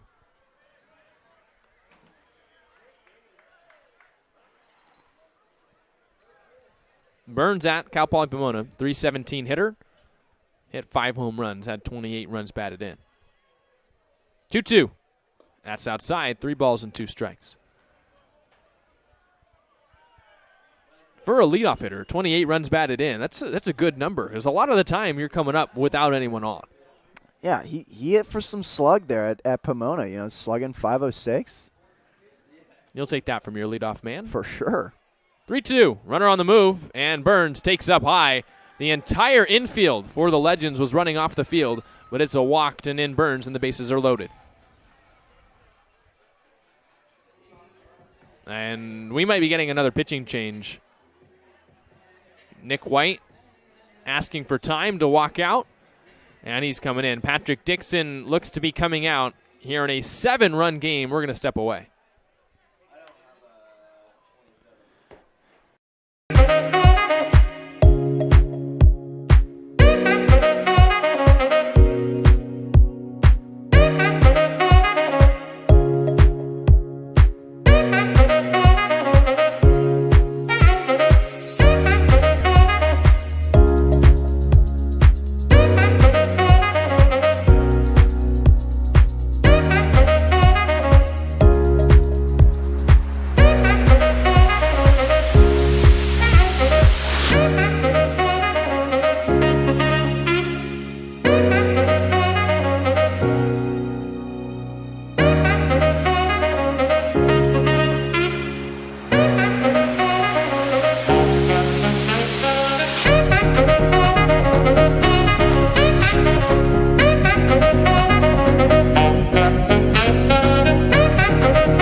But mankind won't be destroyed. The fact that you and I are working here today is evidence of that. We have a new arm in for the Menlo Park Legends, and it's a position player on the mound. Ryan Farr, who goes to Cal Lutheran, a second-year legend, actually led the team in runs batted in at the plate last year, and now gets a chance to pitch. And it's, again, another bases-loaded spot for the Blues. Bases loaded, 2 outs. The Legends want to just get one more out here in the inning. Farr throws a lollipop fastball, and it's high. 1 ball and no strikes. Ryan Fartani getting after it. Gonna have to see if that even registered with the TrackMan. Ruley unloads to left field, and it's gonna bounce in front of the left fielder, Ford. 1 run's in. The Blues aren't gonna test the arm of Ford. It is 18-10. And we're out of carbon dioxide smoke here at Sinsheimer. And yeah, as a hitter, you're coming into a game like this and you get a position player lobbing it in there. It's important that you don't drop everything you know and follow the path that the Blues have been with growing their swing. There's a good job right there, Ruley does, by just keeping it compact and just a simple single out to left. It could be coming in at 46 miles an hour. In fact, it is, but at least it's a strike. A 1. And now Ibarra pops it up to right center field. Who's it going to be? O'Driscoll, the center fielder, finds it in the lights and makes the catch. Ryan Farr gets out of it, and the position player gets the final out. The Blues lead by 8 as we head to the top of the 8th inning. It's 18-10.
But mankind won't be destroyed. The fact that you and I are working here today is evidence of that.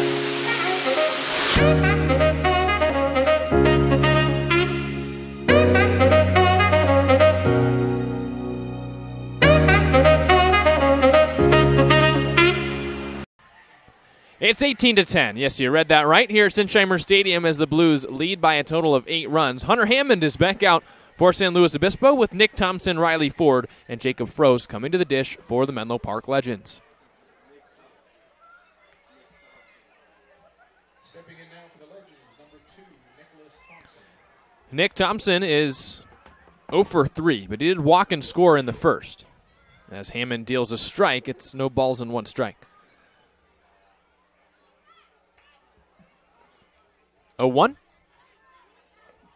That's in there. Strike 2 called as Hammond understands the assignment, and he's just peppering in strikes with an 8-run lead. Back into his windup. Here's the 0-2. That is just a little bit off the plate. 1-2.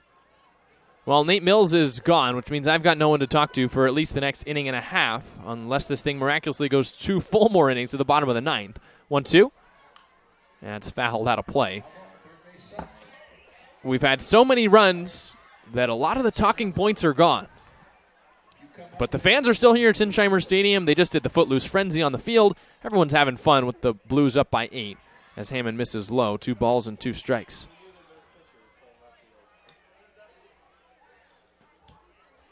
Hammond quickly working. Now comes home and gets a chopper right back towards himself. He picks it up on the bare hand. This time throws overhand in time to get Tollerman. Thompson thought it was foul, but instead it's out number 1.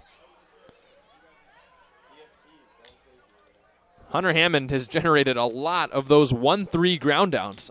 Just really getting in on the hands with the fastball and getting the little choppers right back to the mound or just off of it. And he's got one out here in the 8th. Riley Ford has walked twice, singled once, and scored 3 runs. As Hammond induces a foul ball, backing out of play, it's 0-1. The Legends are back in action this year. They played last year as well, but previously had taken a 5-year hiatus. They used to be in the California Collegiate League with the SLO Blues. As here's the 0-1. It's outside, 1-1. But they used to be in the CCL, 5-year hiatus throughout the COVID-19 pandemic, but they were back in action last year, finished 12-17 in the Bay Area Collegiate League, and lost in the second round of the playoffs to the West Coast Kings, as that fastball's low as well, 2-1. But the Legends slowly trying to build themselves back up to where they were before taking the brief break. 2 balls, 1 strike, and Ford bends backwards as it misses high, 3-1. Legends started the season 2-0, then went to Lincoln, were swept by the Potters there, being outscored 36-15 in those 3 games. As Hammond comes in, and Ford flies it out to center. Burns has a beat on it, and he's able to find it in the dark sky to put away the second out.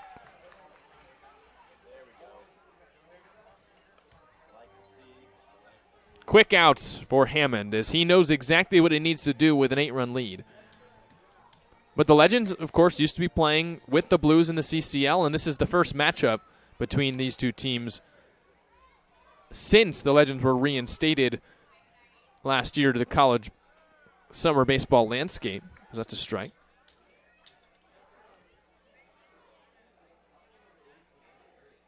First to 2 games. So both these teams, after all the runs scored today, will still have to come and play tomorrow. And you hope for both teams' sake that they have enough pitching. Otherwise, we might be seeing some more shortstops and left fielders coming in on the mound. 1-1. That's low. 2 balls and 1 strike.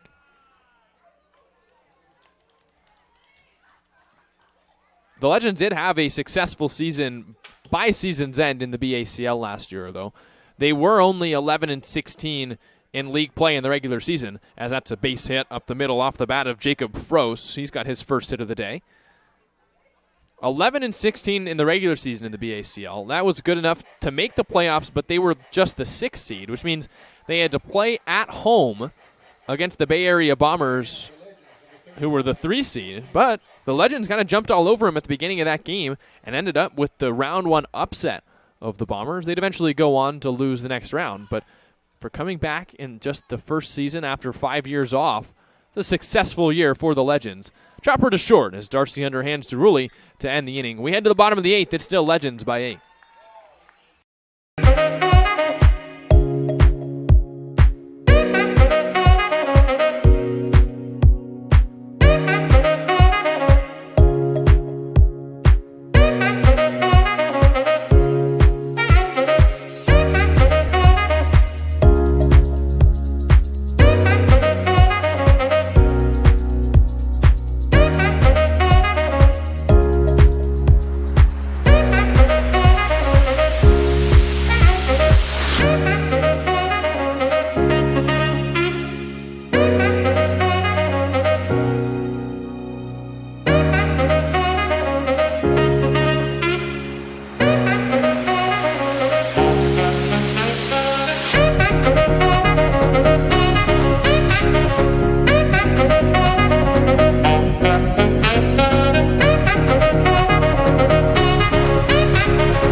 But mankind won't be destroyed. The fact that you and I are working here today.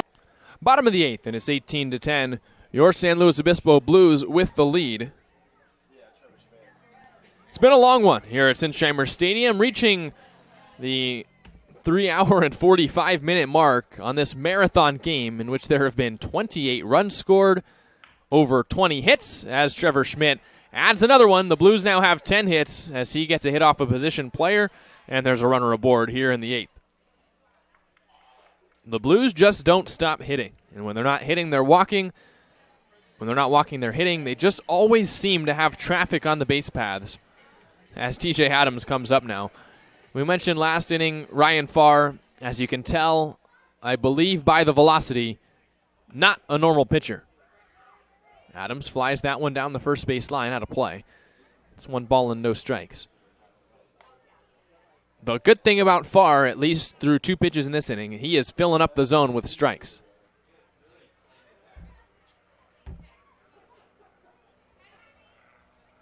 I'm gonna have to talk with these guys tomorrow about what it feels like to hit against a position player, because we see it a lot in the majors and the blowouts, but just to talk about what it looks like up there when you're seeing the pitches that won't even register on the radar gun.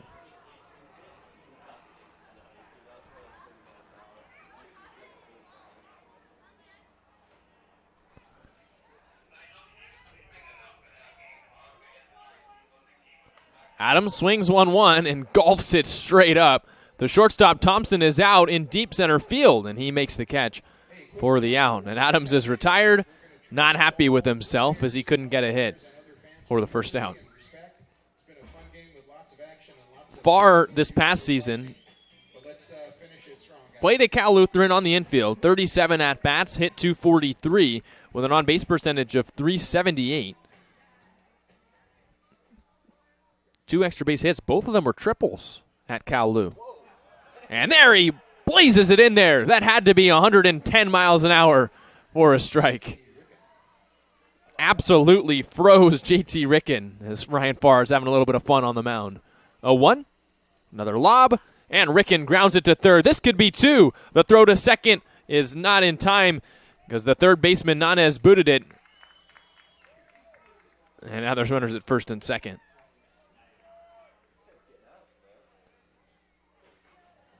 Not helping behind a position player's errors at third. And Farr, who could have gotten out of that inning with a double play, would have been arguably the best inning that the Legends had on the mound. But now it's Cody Darcy coming to the dish with 1 out and 2 runners on. Farr delivers. And Darcy chops it to short. This could end the inning. The shortstop Thompson to second for 1. To first in time as Darcy's retired on the double play. Ryan Farr works a scoreless inning. And as we head to the top of the 9th inning, it is still 18-10 Blues.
Hunter Hammond is still on the mound for the Blues, who are up by 8 runs, trying to close out a win here in Game 1 of this 2-game set with the Menlo Park Legends.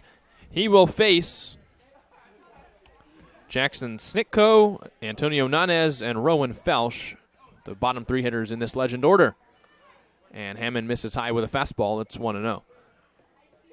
Hammond has worked 2 straight scoreless innings. Can't say that about many innings here today. 1-0. That fastball's high as well. Worked around a walk in the 7th, worked around a single in the 8th, but he's worked quickly through these past 2 frames, facing only 8 hitters. He misses outside. A quick 3-ball, no-strike count on Jackson Snitko, who was singled. He's 1 for 4. Here's a 3-0 pitch. And that is low. A 4-pitch walk to lead off the inning, and Snitko's aboard.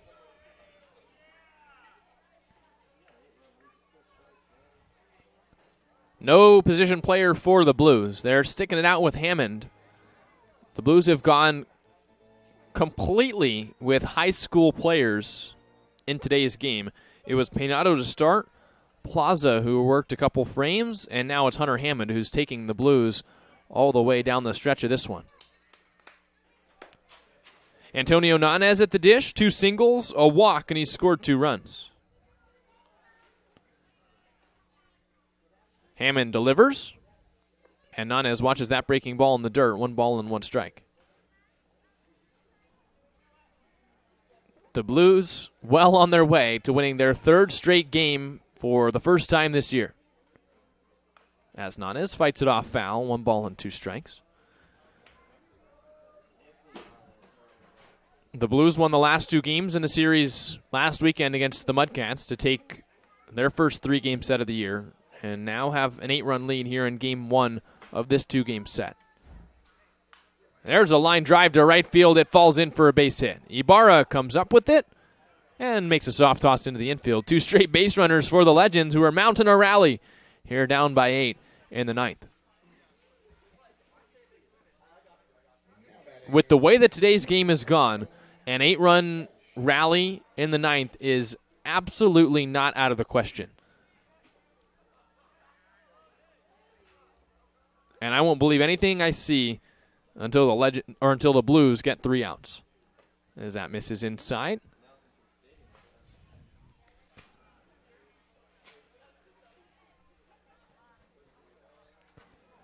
Nearing 9:40 p.m. here on the West Coast. Hammond deals 1-0 and hit him. Bases loaded with nobody outs for the Legends as Rowan Felsch was hit with that fastball. And now we'll see if the Blues have any thought about getting the bullpen going.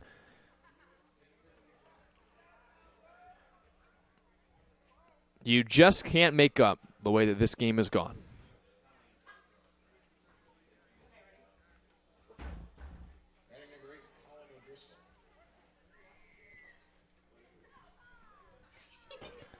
There's a swing and a miss on the fastball as Hammond gets back into the zone. 0-1.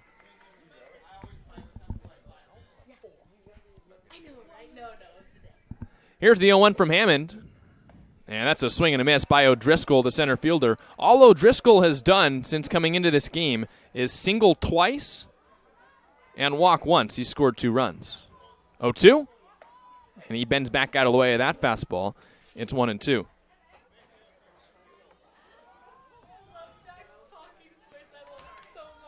Here's the 1-2.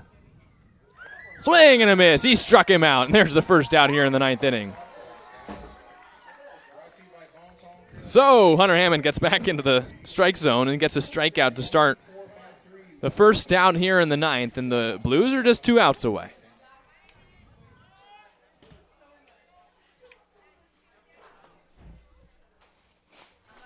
The batter now, Noah Zertucci, 2 singles and 2 ground outs back to the pitcher today to go along with a strikeout. He's 2 for 5. 1-0. There's a liner towards third. Ricken plays it on a hop, tags the bag at third for the force, and a run comes in to score. I don't even think Ricken knew what was going on, but the Blues get a force out at third. I believe a run comes in to score, and there's the second out of the inning. Ricken, I believe, thought he caught it, but from here it looked like it bounced, and then Ricken stepped on the bag for the final out. The Blues are leaving the dugout acting like they've won this game, which they would have had Ricken tagged Snitko, the runner, at third. From here, it looked like Ricken played it on a bounce, did not make any sort of tag to the runner that was standing at third base in Snitko. He instead tapped the third base bag for the force out, which would retire Nanez, the runner at second, who was supposed to run to third. Snitko advanced home to score. So it's just the force at third, and the run comes in to score. But I think the Blues are looking for any kind of excuse to just get the win here and end this game. Either way, because this game just could not end easy. Snitko scores. Nanez is retired on the fielder's choice force at third. Felsch moves to second, and Zertucci is aboard at first on the fielder's choice. If you're scoring at home, which I hope for your sake you're not this late in the game, that's the second out. And that fastball misses outside 1-0. The batter is Nick Thompson. He's grounded out back to the pitcher 3 times today. He's grounded into a double play right back to the pitcher, and he's walked. He's just trying to avoid that island in the center of the field, and the count 1-1.